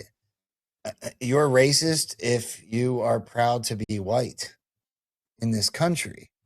Well, you're racist if you say anything against Jews because Nazis, because gas chambers, because anything that goes against anti-Semitic, et cetera, et cetera. And there's a layer of that has to be peeled to separate what's going on with intelligence agencies and the tip of the spear when it comes to their government, rather than the people of, which is similar to here. And so there's that underlying message I think that needs to be attached to your dig, Dave.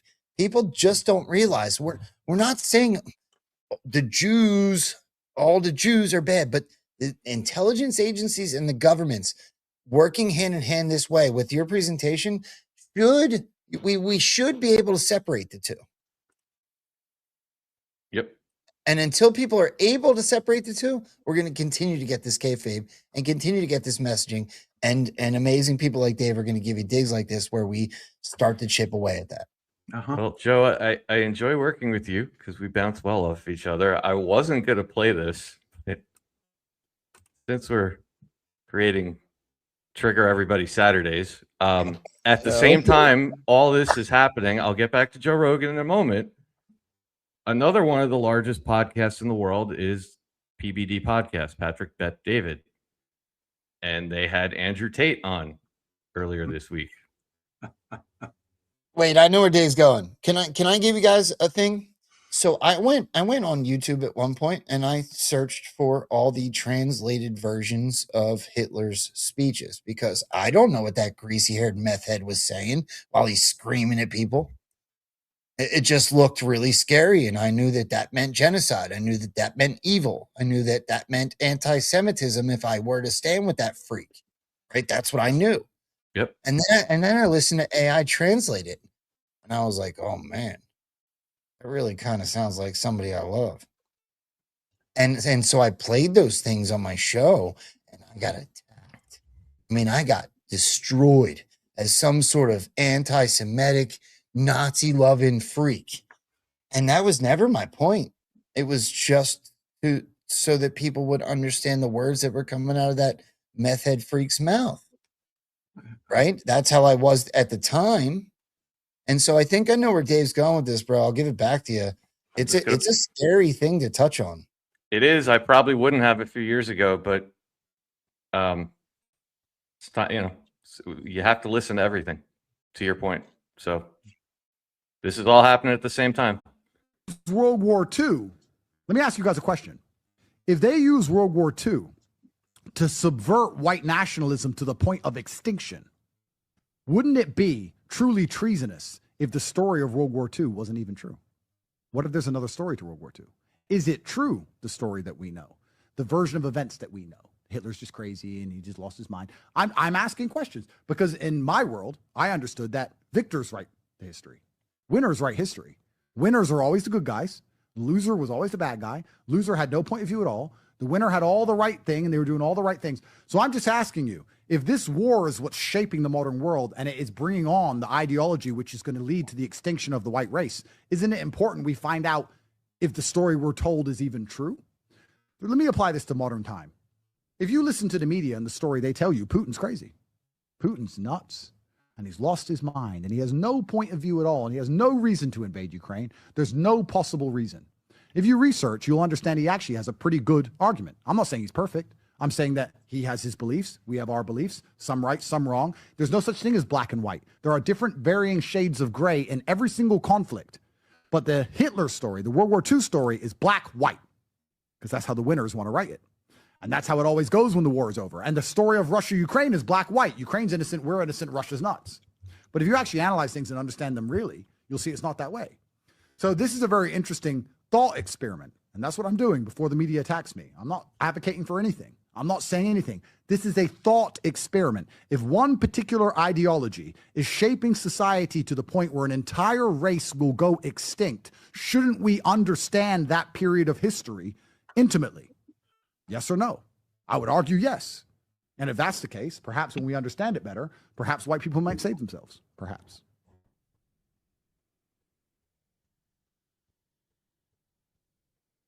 There's nothing controversial in what he just said. Nope. Nothing yet. Doesn't There will be. It hasn't. I don't think it's hit social media yet. There will be. Yeah, I mean, Patrick, have you ever listened to his speeches? Have you ever? And I'm talking about Hitler. Of course. I listened to Hitler's speeches before it was cool. I also read them. I never understood them until I'll say this because we will probably do a show on this at some point. I don't want to make this about that, but I think people should at least consider the following. Even in the information age we're in, right? It took 10 years for Pizzagate to even get validated. We still don't have validation on COVID. We still don't have validation on 2020. With all the devices in the world, they can bury this stuff. Now, think back to the 1940s when you had what?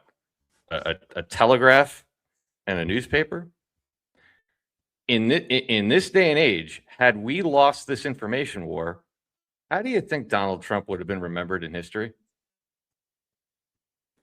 Anybody Evil. in the back? Hitler. Yeah, right. He would have been labeled as the Hitler. They've tried to do it to him. They're still trying to do it to him currently. We're all Nazis. Correct. And look, if anybody believes that Hitler was the head of whatever the hell was going on, doesn't matter what you believe. I'm not fighting a side one way or the other. If you believe he was anything less than a puppet, I would argue that we're not looking at it deep enough. Yep. I'm not saying good guy, bad guy. I'm not saying white hat, black hat. I'm not saying that he did or didn't kill thousands of human beings. I'm not arguing that point. If you believe that Hitler was the tip of the spear in what went on in World War II, you're fooling yourself. Yep. I'm with you on that. All right. Let me go back to what's probably going to get people upset over the next few days. I'm trying to get ahead of it a little bit. Joe Rogan. So I hope we were clear about the setup of that, the backstory of the Adelsons, the Trump throwing himself under the bus, leading to everyone. I could have showed you 3 more clips about people talking about the Adelsons today, but I think you get the point, the pattern of how everything comes together at the same time. Joe Rogan does a entire show, coincidentally this week, where almost the entire show, or a big portion of it, was about what we just showed: Israel, the Adelsons, AIPAC, the control, all the things that we believe are trying to be exposed right now. Now, how many times have we seen people purposely do things to create the Streisand effect on a broadcast? Have you guys lost count yet? Yeah. Okay. Let me give you the first one. So this is Joe Rogan, guy that sits ringside with Trump and Vance and Cash and everybody else. UFC. Talking about, we'll start. There's 2 of them. Talking about Hillary. Clips of Hillary Clinton from 2008, and she's more MAGA than MAGA. I know. You know, her take on the border was like hardcore. Yeah. Was hardcore. If you've been convicted of a crime, get out. You know, if you stay here, pay a stiff penalty, and you have to get in line, and you have to learn English, and everybody cheers. Yeah. Like, that is a hardcore right-wing 2026 perspective. Obama did it too in 2012. Yes, absolutely. And Obama deported more people than Trump did. Yes, exactly. That got some people upset. People getting upset causes everyone to go all over social media to, Joe Rogan said Hillary and Obama did a better job on the border. Well, that's not exactly what he said, but it got skewed that way. That was the shot. Oh, man. Just give us the chaser, dog. I'm just going to give you the chaser. The phrase "Make America Great Again." I don't care. But if that phrase sucks, here's the thing. Like, first of all, America is great. Make America greater, I'm down. But make America great again, and then it becomes a movement of a bunch of fucking dorks, because a lot of them are dorks. A lot of them, these really weird, fucking uninteresting, unintelligent people that have got something they cling to, and there's a lot of people that are just real, genuine patriots, and they're all lumped into this one group, and you got to accept the dorks too. Fuck that. Yeah. I'm pretty sure he's talking about us. F you, Joe Rogan. That broke the internet this morning. Wait, because he doesn't like dorks? I mean, I don't mind. It's okay. No, Rogan called MAGA dorks. The same dude that is literally has half his hand up Trump's you know what. I'm supposed to believe all of a sudden now he thinks MAGA are dorks. No. That was some cool kid talk, right? I'm Joe Rogan. I got the biggest podcast. Dude, this is high school politics, right? You're gonna agree with me because we're with the cool kids. We're on the special sports team. We don't deal with those dorks over there. Those dorks might believe in the same thing we do, but like, do I really got to include them? This is childhood politics. Yes. He's the rich kid. He's brilliant, dude. Joe Rogan is way too smart. He has set himself. I don't believe for a minute that Joe Rogan didn't know exactly what he was doing there. Yeah, Joe Rogan may have figured out exactly what he was doing there, but he's doing what he's told. Yeah. Which is going to make everyone pay attention. Like, I'm now mad at you. I now love you. No matter what it is, he's building eyes on for the furthering of peeling the layers off of this onion. In a show that talked about everything we've been trying to show that they're exposing about Israel and how they get us into wars and how they control our government and the Adelsons and the money and everything else. And by the way, go on Spotify and look at the number of views of this episode compared to the one the day before. They're slightly higher. A lot. And then, just in case you don't think it's somewhat coordinated, JD Vance gets in on the action. And that Joe Rogan is wrong. Because Joe Rogan yesterday was roasting the Trump administration, saying probably the most offensive thing you could say, which is that Hillary Clinton and Barack Obama are better at deporting people than you.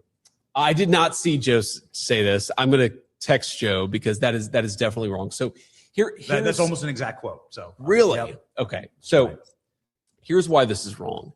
When you look at the deportation numbers that go back to the Obama administration, they would count somebody who showed up at the border and they turned away as a deportation. Okay. Now we have almost no one showing up at the border because the border is secure. So if you have somebody show up at the border, let them cross into our country, provide them some free medical care and free food, and then you send them home, that counted as a deportation. We don't need to get into the explanation of that. Can I just say,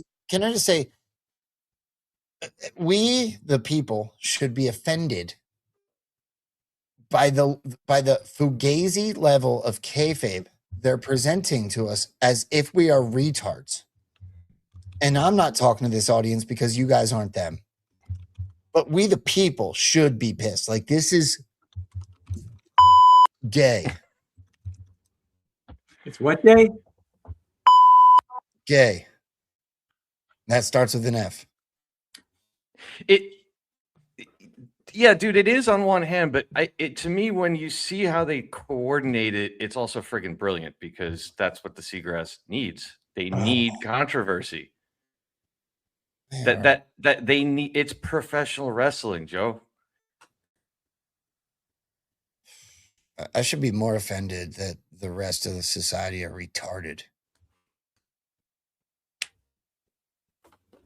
People want the Great Awakening. This is the Great Awakening. This is how they're doing it.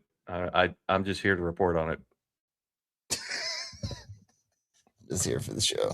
I don't have to love it, but I don't know. I'm not trying to pat myself on the back, but go through that last 40 minutes and tell me that's not all coordinated. There's no way it's not. That dig's brilliant, bro. Even with that final exclamation point, brilliant. Thank you, brother. All right. let's move off this for a minute. Everybody noticing that we're getting a lot of UFO news lately? Yes. Yeah, no? yeah, I'm noticing. Yeah. This was actually just at 6 o'clock tonight. Are mysteriously disappearing, and now U.S. congressmen are looking for answers. Within a span of 8 months, 2 major figures in the Air Force Research Lab vanished without a trace. Monica Reza, a rocket scientist, went missing while hiking in Los Angeles back in June, and retired Air Force Major General William Neal McCaslin, who reportedly oversaw classified space weapons programs and has been described as a, quote, UFO expert, disappeared from his home on February 27th. Meanwhile, another 3 scientists were either murdered or found dead in just the last 3 months, including an astrophysicist credited with discovering water on a distant planet, and an MIT scientist whose research reportedly may be tied to secret UFO technology. Tennessee Congressman Tim Burchett tells the Daily Mail that he sees a clear pattern in these disappearances and deaths, noting their work has been linked to theories about alien spacecraft. Here with the reaction is Missouri. This is going to be so fun with Patrick. What the? I'm with you, bro. I'm with you. Just. Well, actually, you will like the next clip then. Okay. Because I'm doing this for a reason, right? This started in November when that series. In fact, that whole I cut the clip off because I didn't want to make it too long. But that entire segment on Fox, they went on to talk about. I think it's called Disclosure, that series with all the senators and congressmen that came out back in November, and they've been building up this thing. And I look, I don't care. You guys know what I think about space, but that doesn't matter. I care about the awakening, right? And I think, can we all agree that there's not a single conspiracy theory out there that's going to garner more attention than aliens? JFK. No, you got it. I think that's the one. Amongst the masses. Okay. Aliens. Okay. I'm gonna go aliens. Yeah, in our group, sure. Yeah, it's sensational. So, I just want to show you another example of where I think I'm starting to see coordinated messaging, because that's been going on all week. You guys should follow Tim Burchett on X. He seems to be tip of the spear on a lot of stuff. He started talking about this like 2 weeks ago. I don't know what he knows or doesn't know, but he seems to be one of those dudes. When he starts chirping, it hits the news cycle a week or two after. But this is, again, J.D. Vance being asked about aliens. Let me just say this first.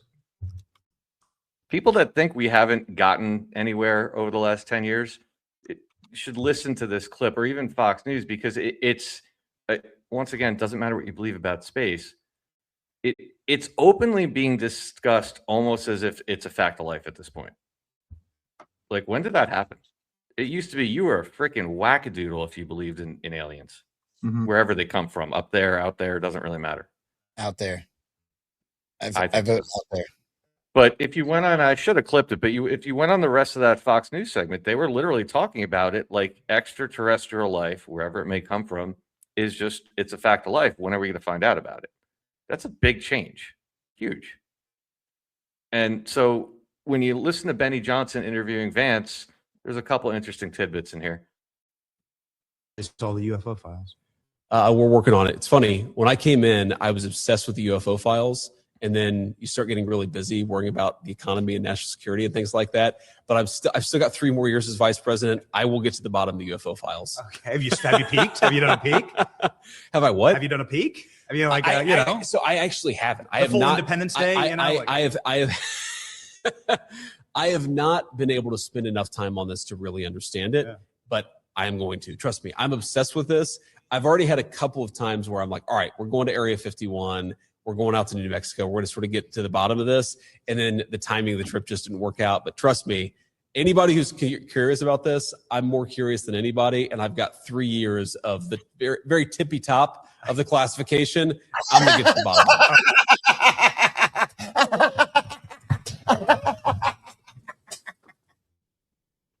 The what?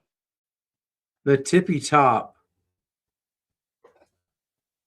Also, how did you? The tippy top is great, But he just said has 3 years of the tippy top. How is that possible if he's only been in office for 14 months? Anybody? Wait a minute. He just said, I'll play it again. Here, back it up. Can anybody do math? Not me. The trip just Wait, didn't work math, out. But trust yes. me, anybody who's curious about this, I'm more curious than anybody, and I've got 3 years of the very, very tippy top of the classification. How does he have 3 years? Okay. Whoopsie daisy. Accidentally Whoops. said that out loud. Whoops. Hang on. And he hang on. says Wait, it with a tippy top? Well, what if he got the higher classification after he became the nominee? You don't. No. Yeah, you don't. You don't. You get a briefing. You get a because lower level briefing. Yeah, right. A lower level because you might not be. Right. Yeah, he just said tippy top, and then I had 3 years of the highest classification. Really, JD? Yeah, maybe he was the vice. Maybe he was the vice president for longer than we. That makes more sense than anything else they're telling us. I mean, maybe he's one of those people that has a Q clearance, as he says, tippy top. I don't know. Anybody can come up with a better answer. I don't know where you get 3 years out of that, but okay. Let's keep going. There's a couple more interesting tidbits in here. I'm going to get to the bottom of it. Okay, so you haven't been to Area 51 yet? Not yet. Some Not people yet. say they keep the UFOs in Ohio. Hangar 18, right? I've I've heard that as well, but I don't know. I haven't looked into it yet. Okay. All right. Well, we're waiting for it. We saw aliens.gov. And you know me. We saw aliens.gov. I don't think they're. Okay, did you hear what he just said? Aliens.gov. Got registered. Okay. Aliens.gov got registered on March 17th by CISA, the Cybersecurity and Infrastructure Security Agency. Aliens.gov. Nutballs. That same CISA that's in these Q drops. Up November 12th, 2020, after the stolen election. Shall we play a freaking game with Chris Krebs and his extremely secure election? I wonder where that son of a bitch is.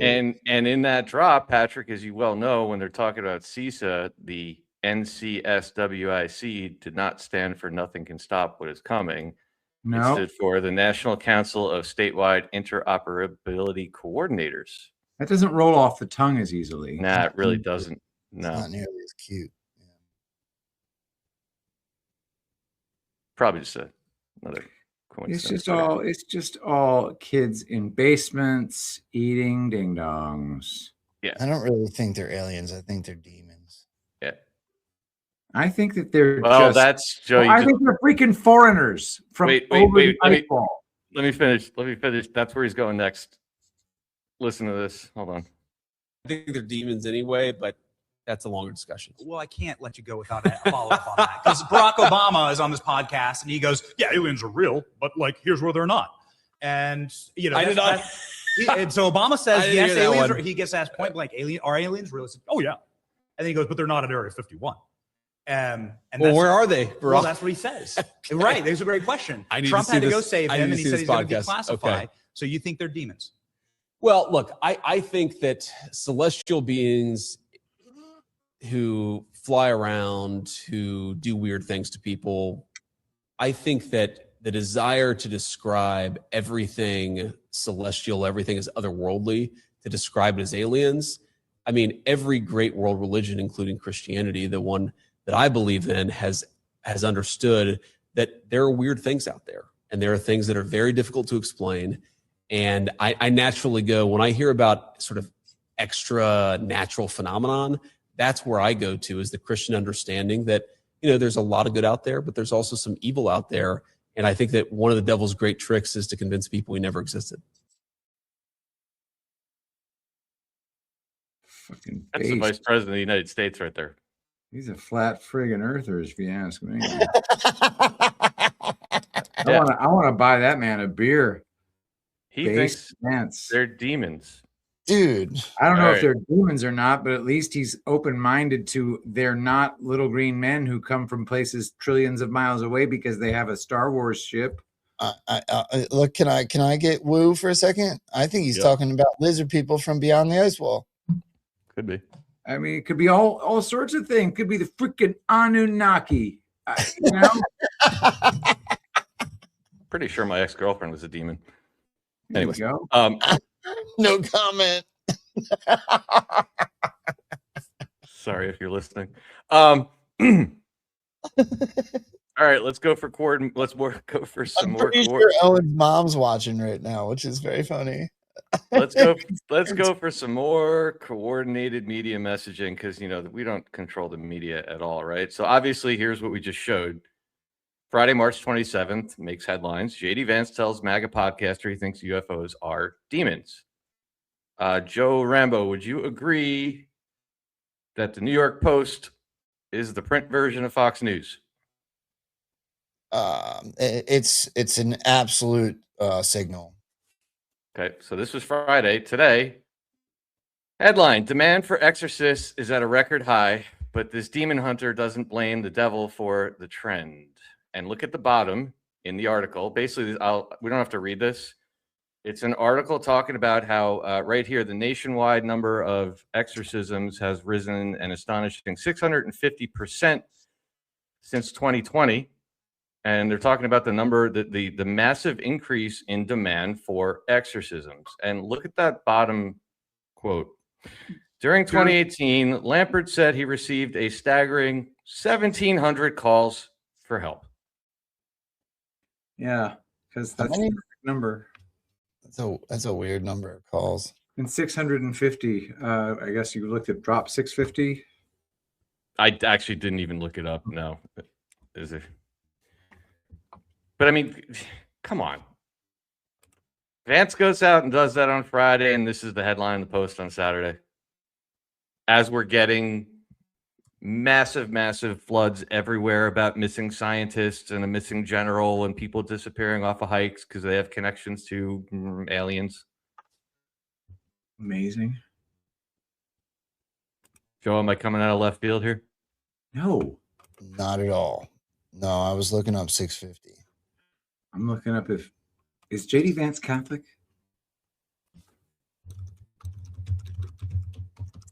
$650 is an anon. Yeah, he's Catholic. He's Catholic. Converted in 2019. Well, that's late.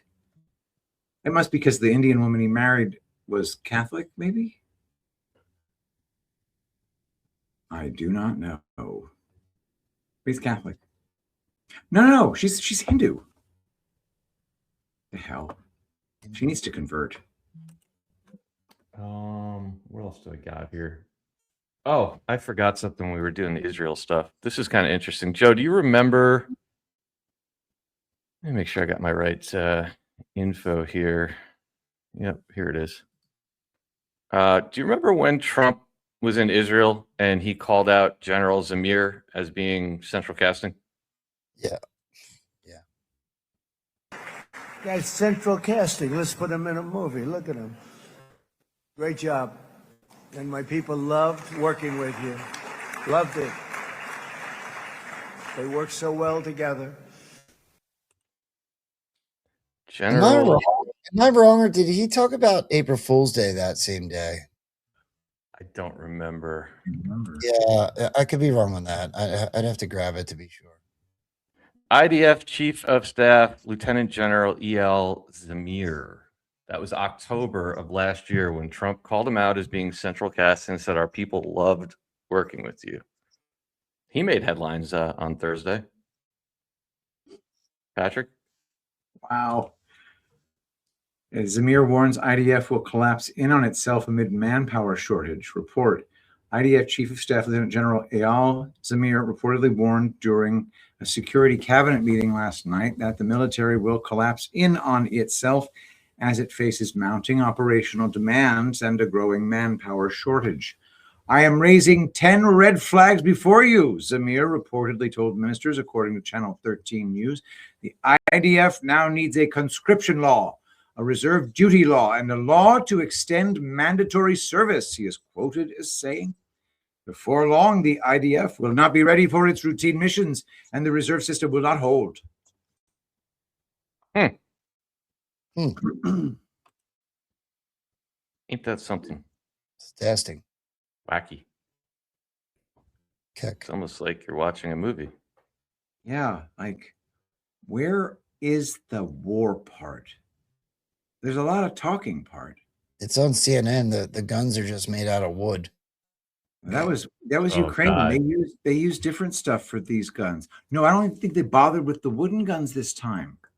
What are they showing us about this quote unquote war?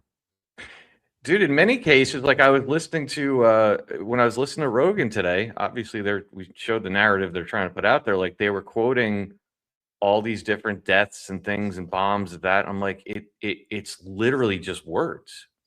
Like they're not even showing it on freaking Fox anymore, and they love showing things blowing up. Yeah, they did one thing that was very similar. So when Russia went into Ukraine, right, zero information came out of Ukraine.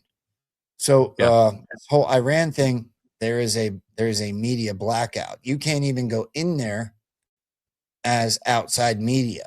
So and they're even talking about it on the news. This is very rare footage because no one's allowed in there to see what's actually going on type of news stories.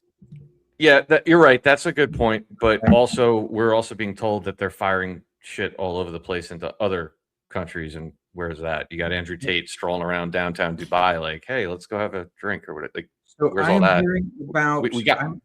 Go ahead. Yeah, I'm hearing about hotels getting bombed in Dubai, and my response to that, and let's see the hotel. I'm very open to this, guys. I'm not saying it's fake. I'm saying I can't check.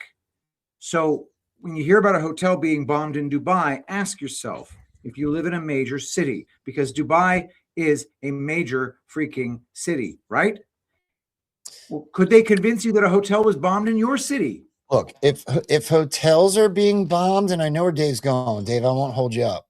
But if hotels are being bombed and there's death or schools getting bombed, then who knows whose fault it is? Where'd that story go, by the way? And blah blah blah. Oh, I lost my train of thought.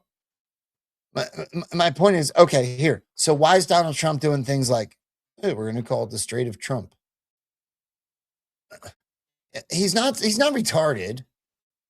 He's just fully confident because what we're getting is information war, not kinetic war. Right. Go back. What is this? We're 3 weeks into this now, whatever it is. Go to the first 2 weeks. It was like the White House was sitting there with AI videos just dunking on Iran the whole time. Like, right? All those different trolling videos.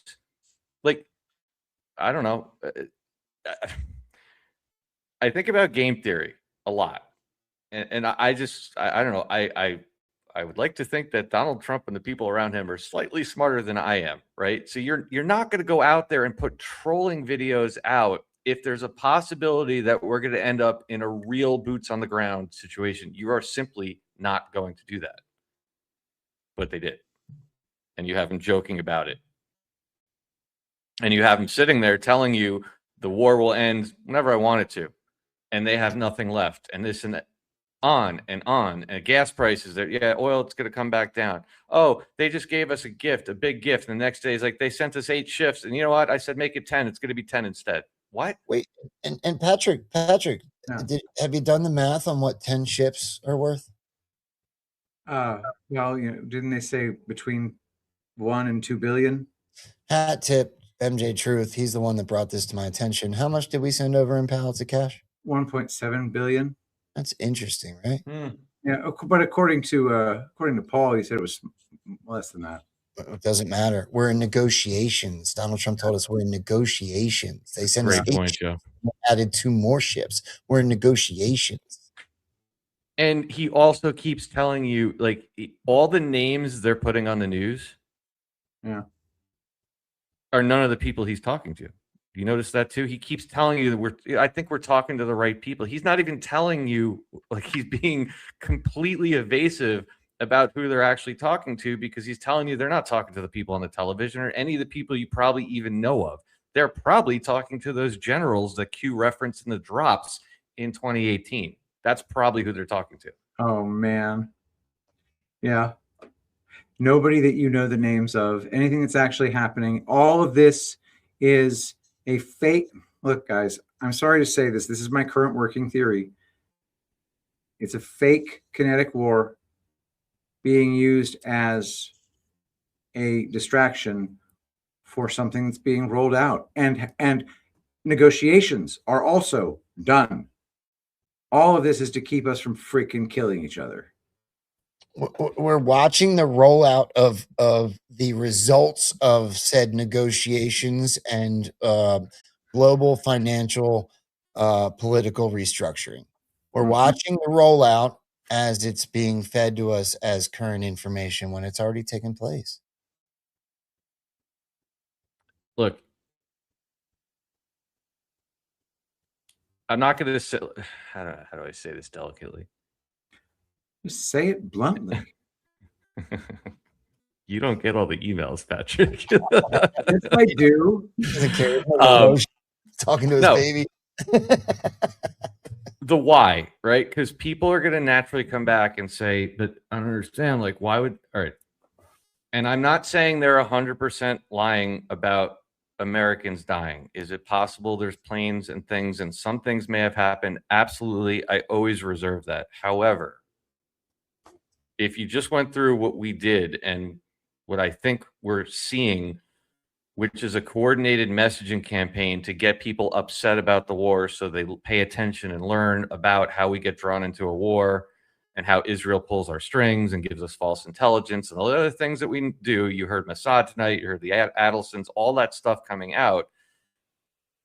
You have to tie emotion to it. It's the same reason when Donald Trump didn't get shot, they had to stick in the Corey Caparatori psyop, because somebody passing away gives more emotion, more people will pay attention, they dig into it.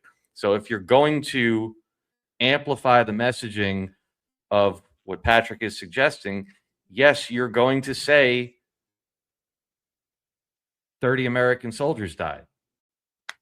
It doesn't. I know people might not like that, and we can get into the moral discussion that a whole nother time. But I'm just talking strictly from a psychological standpoint. Yes, that's what you're going to do. Charlie Kirk, Ashley Babbitt, Donald Trump's ear. How many times we got to do this? Lake and Riley. Right. I'll go there. And Lake and Riley didn't even exist, right? I don't think so. Yeah. That's a whole. There. By the way, we don't even have time to get into it tonight. We're gonna have to start wrapping up. But another thing to keep your eye on, Joe. I'm sure you see this. You have Fox on all day. It's like last week there was like another 17 people killed by migrants. An 83-year-old man pushed in front of the subway. Like, do I think all of that is happening? Maybe some, not all. There's something going on that's bringing up the migrant thing again. Maybe we should make that clear for a second. Sometimes there are kinetic, for lack of a better word, incidents that happen. The information surrounding and the way it's projected to society or not, or hidden from society is what fifth generation warfare is. Correct. That's what full control is, right? So some of these things may be legit and have really happened. Some of them may be full on staged or fake events, however you want to make it sound. But it's about the amplified or hidden messages that are given to us. That is what psyops, psy-war, and fifth generation warfare are. Yeah, I think we did it on Joe. I think you did it on your show one time. I think. Did we ever go through the Sean Ryan? He's got that psyop algorithm that like scores what a like different aspects of. Okay, that wasn't Chase Hughes.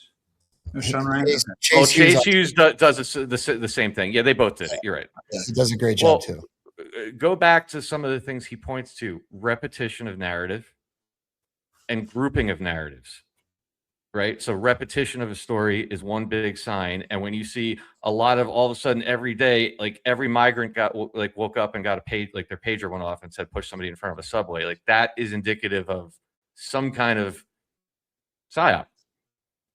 right? And by the way, to Joe's point, you're right. A psyop could simply be it happened 2 weeks ago, and we're going to wait and group them all together today. I don't know what it is, but it is very obvious when they're trying to sit there and go, look at the migrants, the migrants, the migrants, the migrants, as if nobody else in the country, as if no citizen is pushing anybody in front of subways or killing anybody everywhere. It's all of a sudden every one of them is a migrant.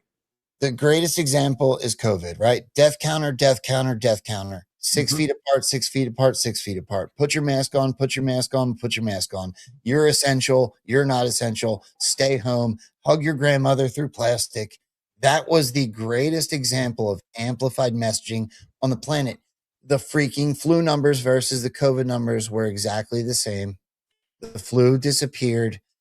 We got amplified messaging about vaccines. It was the greatest example of fifth generation warfare anyone could have ever witnessed, and we all lived it. Yep. And now they've done it on so many different micro scales with all these other things. People should, in my opinion, be aware. And if you're not, hang out with us, because I think this is what makes people, this is why we get the compliment. Hey, you kept us sane through this period of time, because we're being inundated and bombarded with this type of messaging, this fifth generation warfare psyop bullshit. You know, it's true. People could literally be driven insane by this crap. Right. Oh, I know what I forgot. Do I have it? Joe, you sent me that clip on Netanyahu, right?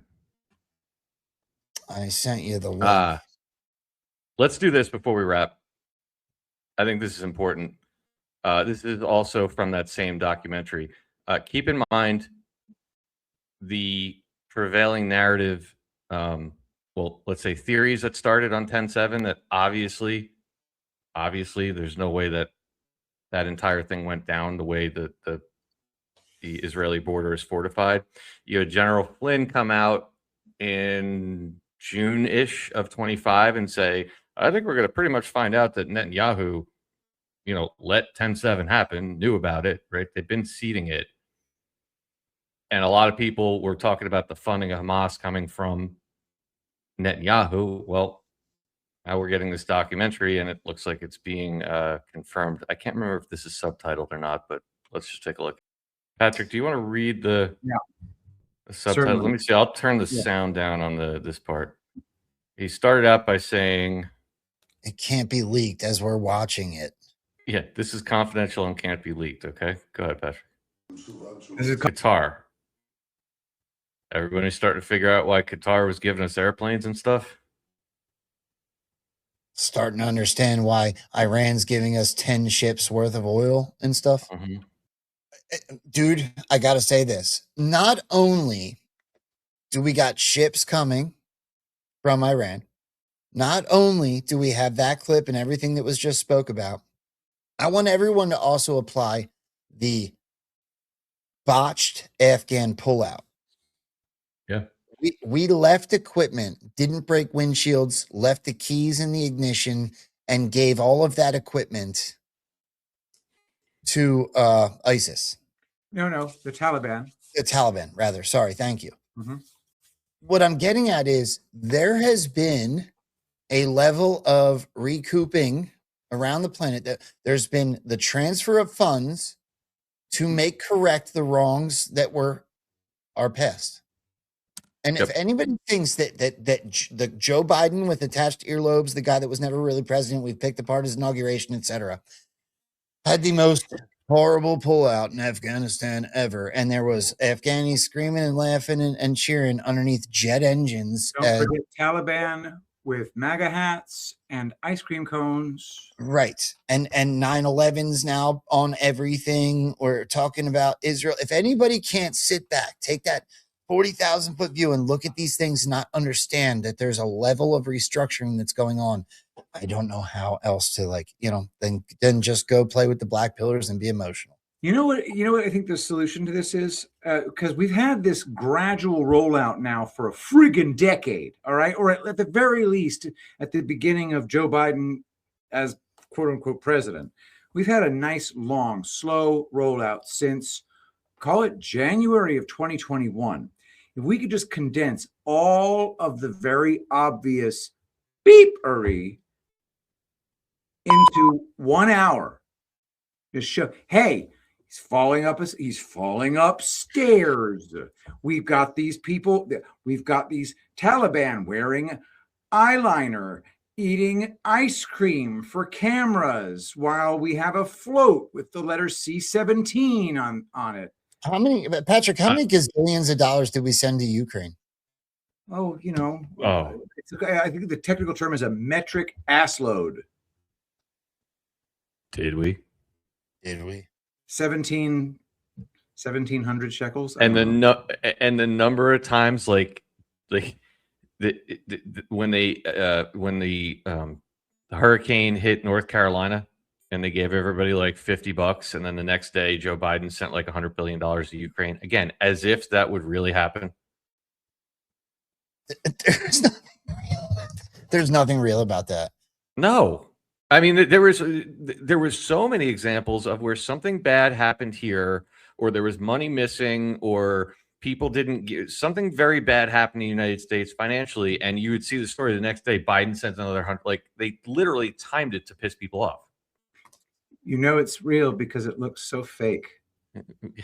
Elon Musk. To your point, Patrick, at some point, Joe and I have talked about this. Like, it's just a matter of time. I called dibs on voiceover. It's going to be very time consuming, but we will do it and go through all of our archives and do probably a multi-part series on like the absurdity of the Joe Biden administration. There's so much stuff there. We could add some production value to it, some AI generated music so we don't get copyright strikes. It could be neat. The time he sat there with Putin and somebody rearranged the book so it said "I lie" over his shoulder. That was one of my favorites. I love that. I don't even remember that. Oh yeah. Right. Yeah, they strategically took the white books in the bookshelves and made it so it said "I lie" right over Biden's shoulder. That's really funny. The MAGA kids. Oh, we could keep going all night. Anyway, how many times did he put a MAGA hat on and hang out with the MAGA kids? It was the same. It was the Delta. He did it on a Delta. In the same firehouse. Yep. Yep. You gotta premiere it. You gotta premiere it at some big event too. Yeah. Yeah. That needs to be done. It's just a matter of pulling all the material because there is so much. Damn, guys, you're so busy as it is. We got to figure out a way for you to carve out the time to do that, or at least get AI to do it for you. Can AI scrape my Telegram account? Maybe. I think so. I really do think so. You have to train the shit out of it, though, and that's just a time-consuming task all on its own. Yeah. Anyhow, all right. I think we should start winding down here. If you guys want to get your thank yous, or actually before everyone starts heading out the door, because I know a lot of people leave. We've had well over 12,000 and change people on all the streams tonight. Wherever you guys are watching, whether it be here on NewsTreason, Rambo and Friends, P Gunnels, whether you're watching on Pilled or X. Yep, there it is. Yep. Booyah. Yep. Oh, look at that. Yeah. Yep. These people. And I have the original video to back it up that wasn't AI manipulated. Guys, just do us a huge favor if you're heading out, hit that thumbs up. Getting on the leaderboard is just a big morale booster for all involved. Dave's call-in show from last night and my Protect Your Mind and Control Your Emotions show sat at 8 and 9 all day today. Add those up. Oh, wait. Wow. That was pretty cool. Thank you guys for doing that. Yeah. If you guys want to get your thank yous ready, I'm just going to read one more quick thing from Rumble. Many of you guys know if you don't watch live, which I think 95% of the audience does not, a lot of people always ask so they can continue to support us should you choose to do so. There is on any channel on Rumble now, you will see a tip button there. That is Rumble's new wallet, which is actually pretty cool if you download the app. I'm enjoying it. And I'm just going to read this little blurb they asked us to. And here it is. Here's a little inside scoop that many creators are talking about behind the scenes. It's actually one of the reasons we use Rumble. They made a way to super chat creators so we get paid immediately and without any fees. YouTube and Twitch take up to 50% fees when you tip creators, and this method takes none. That's right. The platform takes 0 fees. We keep nearly 100% of what you send. You can super chat with Bitcoin, Tether USD, or even Tether Gold stablecoins. The tip will show up directly in the Rumble chat, which we do our best to read at the end of the show. All you need to do is download the Rumble wallet on the App Store, and then you can send tips to your favorite creators. You can simply go to wallet.rumble.com, or you can download the app directly from the app stores. And seriously, what an amazing way to get rid of the middleman and help the creator economy. A big shout out to Rumble for making this disruptive technology available. And Joe, you want to start first? Sure. Yeah, let me do the pilled side. You guys, I've already lost my super chats, so I should probably just step out. Wait, before you do that, then go through Tulip Blooms and also what you got coming up on the Pat and Jeff show after this. Yeah, tulipblooms.shop, promo code channel 17. Check out our best sellers. We've got new stuff that you haven't seen before. We've got Pat's Blend, Daphne's Blend, the amazing essential oils in all of our amazing skincare products. Don't forget to use promo code channel 17 for 10% off at tulipblooms.shop. Pat and Jeff show is next in about 15 minutes, but I tend to schedule it for right when you guys are ending so I can change the time. So it'll end right at the end it'll begin right at the end of this show. Jeff and I do a quick recap on how to beat the IRS at their own game, how to beat their deception, which we talked about yesterday, which Jeff talked about in his interview with Kirk Carmichael. And the other thing is we talked about, because it's recorded, we talked about the brain, the heart, the gut, and how they all contribute to cognition. But we went further than that, and we talked about the origin of consciousness and the primacy of consciousness as opposed to the primacy of matter, and the origins of human life and human consciousness. It got very freaking deep, but it was a damn good show. You're going to enjoy it. So check it out right after this on the P. Gunnels Rumble channel. It's just P. Gunnels on Rumble. And of course, Dave will be rating it after the end of the show.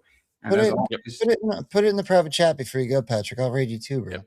Thanks, man. Doing it right we'll now. Raid you. And then if you guys are watching on replay again, at least over on my side, you'll find a link to Rambo and Friends and a link to Patrick's channel in the description on this video. Beautiful. Guys, I love you. You have a wonderful, wonderful night, and I'll see you next time. Enjoy the rest of your weekend, brother. Thanks, man. Dude, I got some really cool ones. I was looking while Patrick was talking today over on Pilled. Dude, shout out pilled.net. You guys are really supporting us over there. By the way, there's, we're about to break 100 red pills on my channel, and we got some really cool, I don't want to call them rants on Pilled. I don't even know what these are. People gifting pills. So Beth Harris gifted a cookie. Please welcome my friend at Paranormal Johnny. He is new to Pilled, and I'm showing him where the cool kids hang. Thank you very much, Beth, and welcome Paranormal Johnny. Good to see you, bro. Lizzie B gifted a cookie. Thank you. LaMartinez 05 gifted a cookie. Guys, if what gets out should things get out, she would be dead. What? Guys, if what gets out, she would be dead.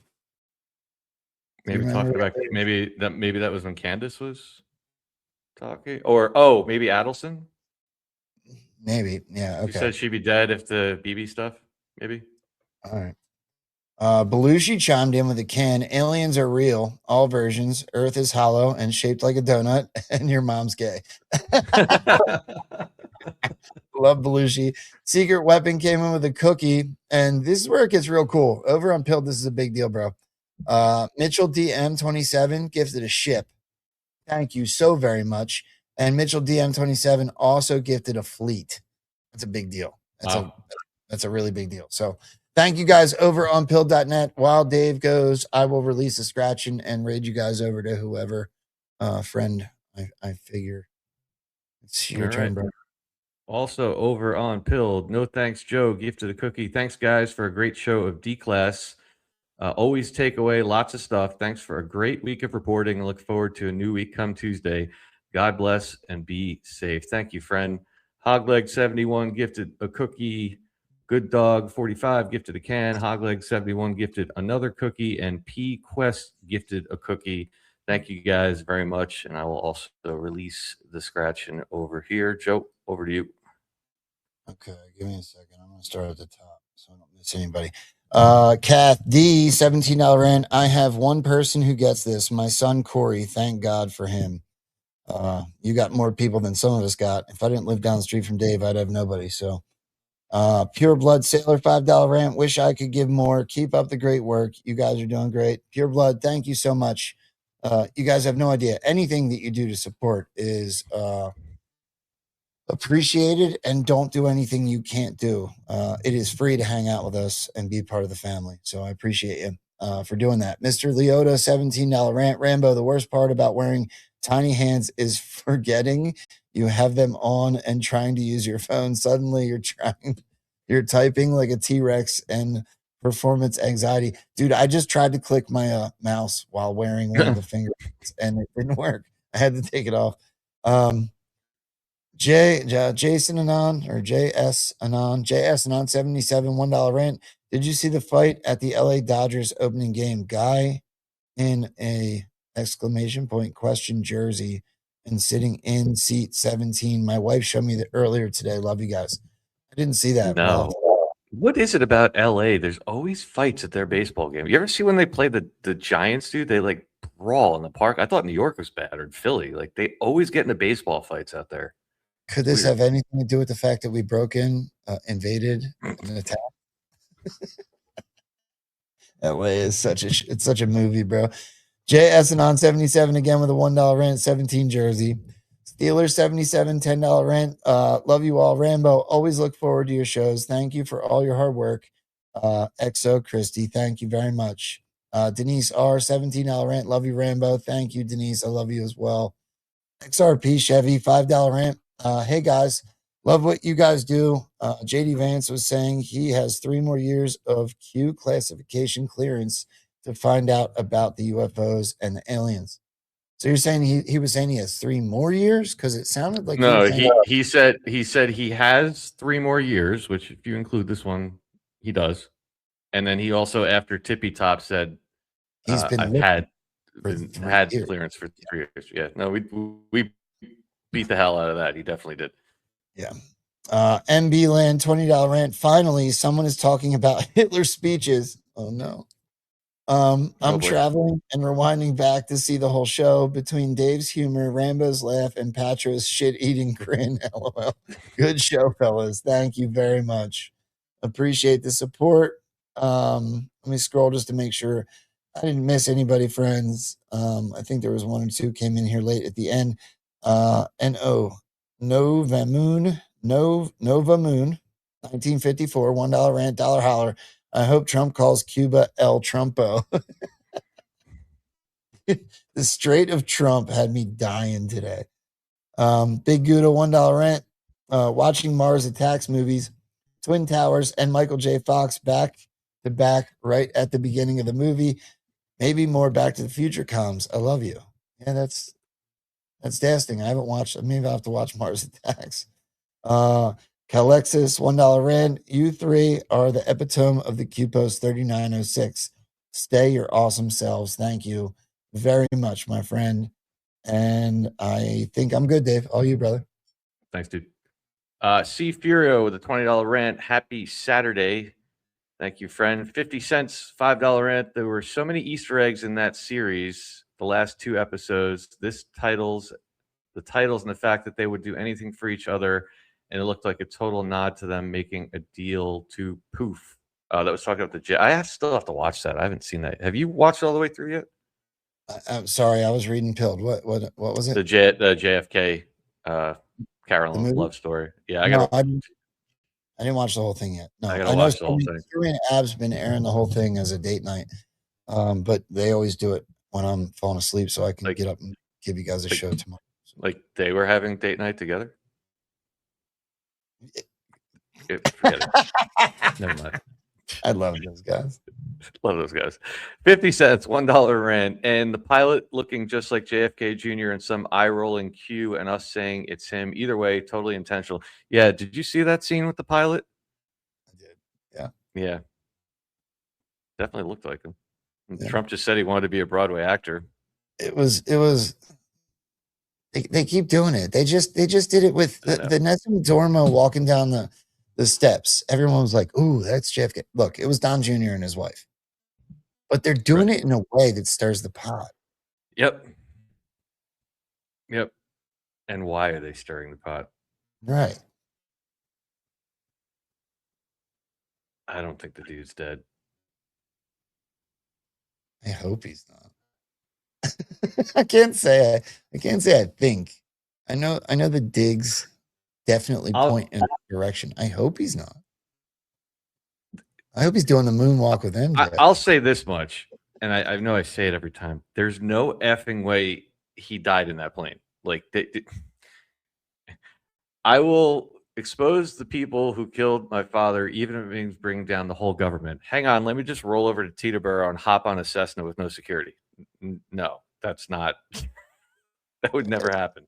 Do you think we should take the 1 minute it's going to take to prove to everybody about the thing that's being circulated about the drops? We don't have to. Yeah, if you want to pull it, we can do it as soon as I'm done reading. You finish. Yeah, We'll do it. pull We'll it do up. it when we end. Yeah. Parkmon one $2 rant. I know Alex Stein's dad really well. That's cool. Parkmon one $2 rant. How anybody serious can be anything but curious and anticipating at this point. I can't understand. I'm with you, friend. DAM from Texas, $5 rant. My hubby sent a clip from TikTok. The lady says TRUMP stands for True Republic Under Military Power. Wow. Never thought of that one before. And at some point, Trump will exit the movie and the one from Cheyenne Mountain will appear. True Republic Under Military Power. Huh. Never heard that one before. Interesting.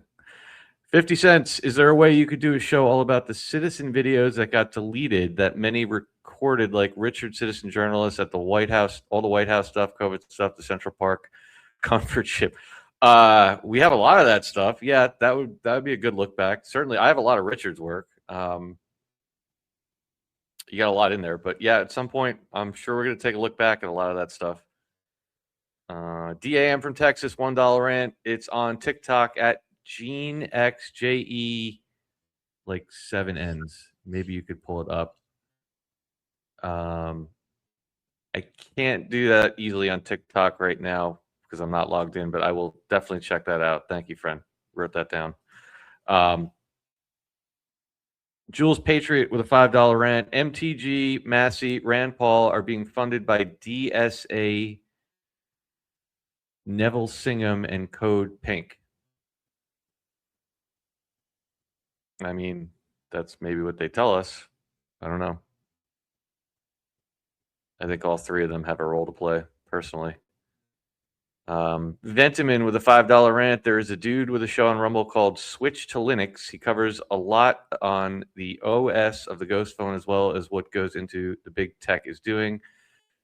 He is a Linux guy, so obviously not a Microsoft MS fan. Thank you for that. Appreciate that. I'll look into that.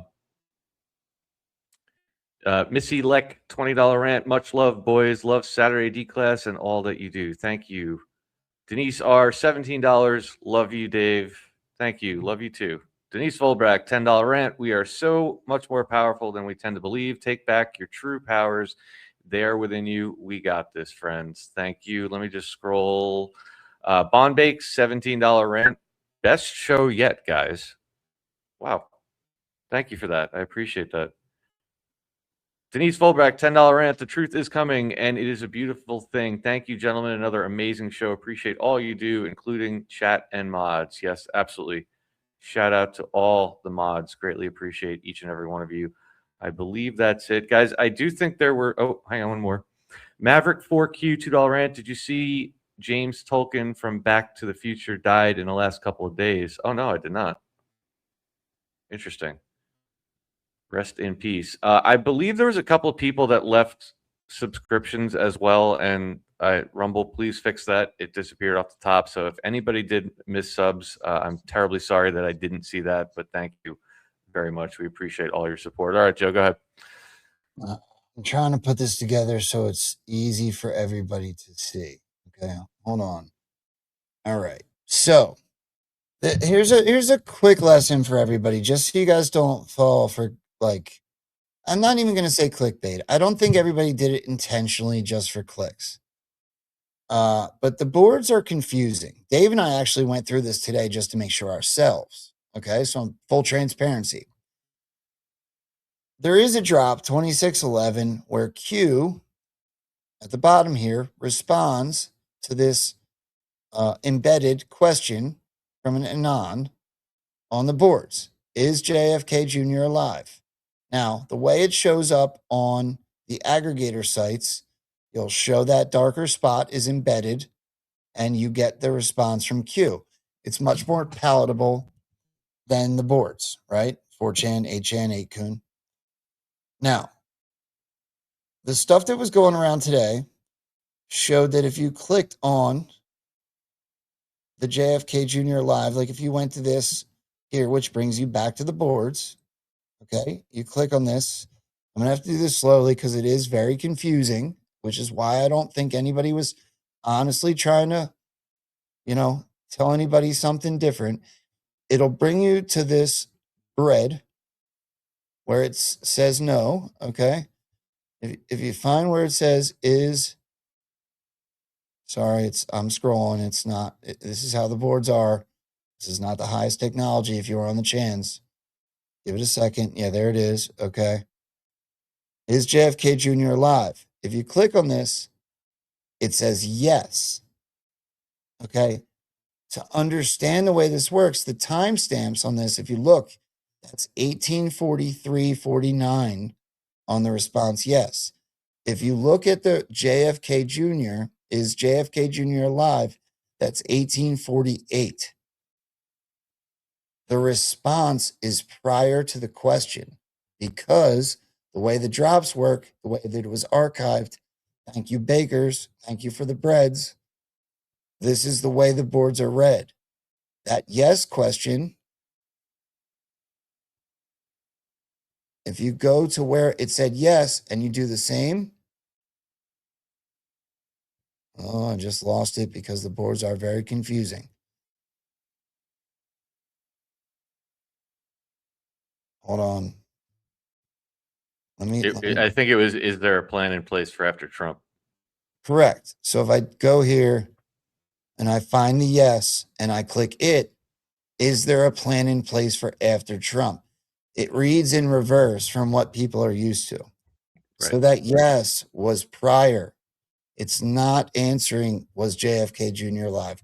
The answer on the boards, whether you believe it or not, it doesn't matter.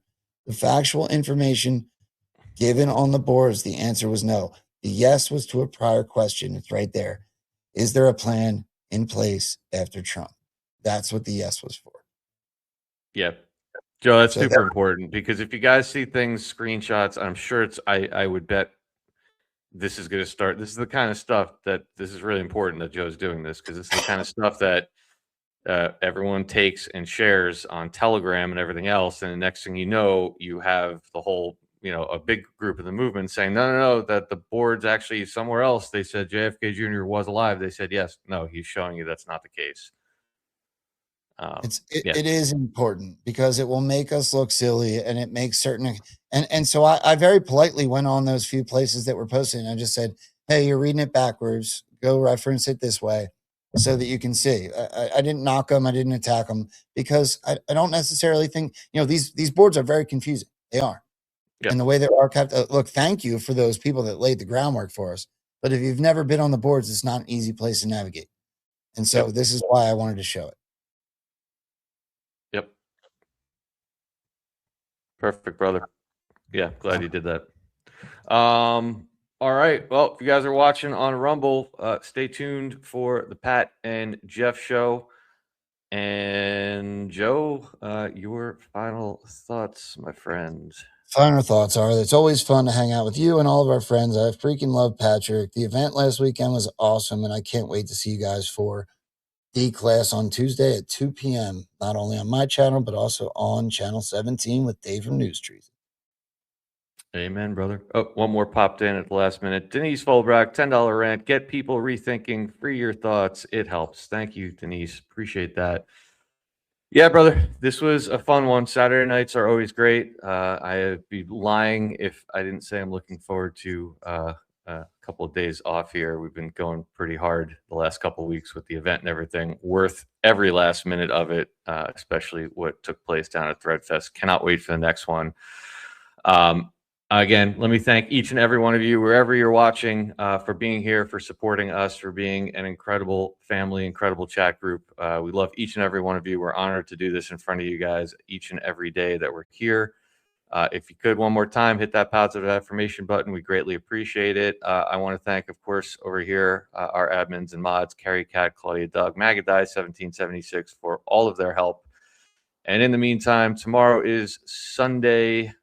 Monday, we don't have shows. Take some time, take a break, put down the phone, get outside if you can, focus on the signal, ignore the noise, play with your little hands if you're Joe, and we will see you guys on the next one. Have a great night, everybody. Take care.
That's treason.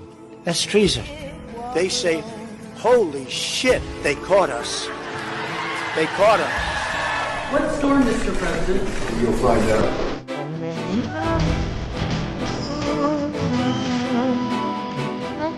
say Santa Claus.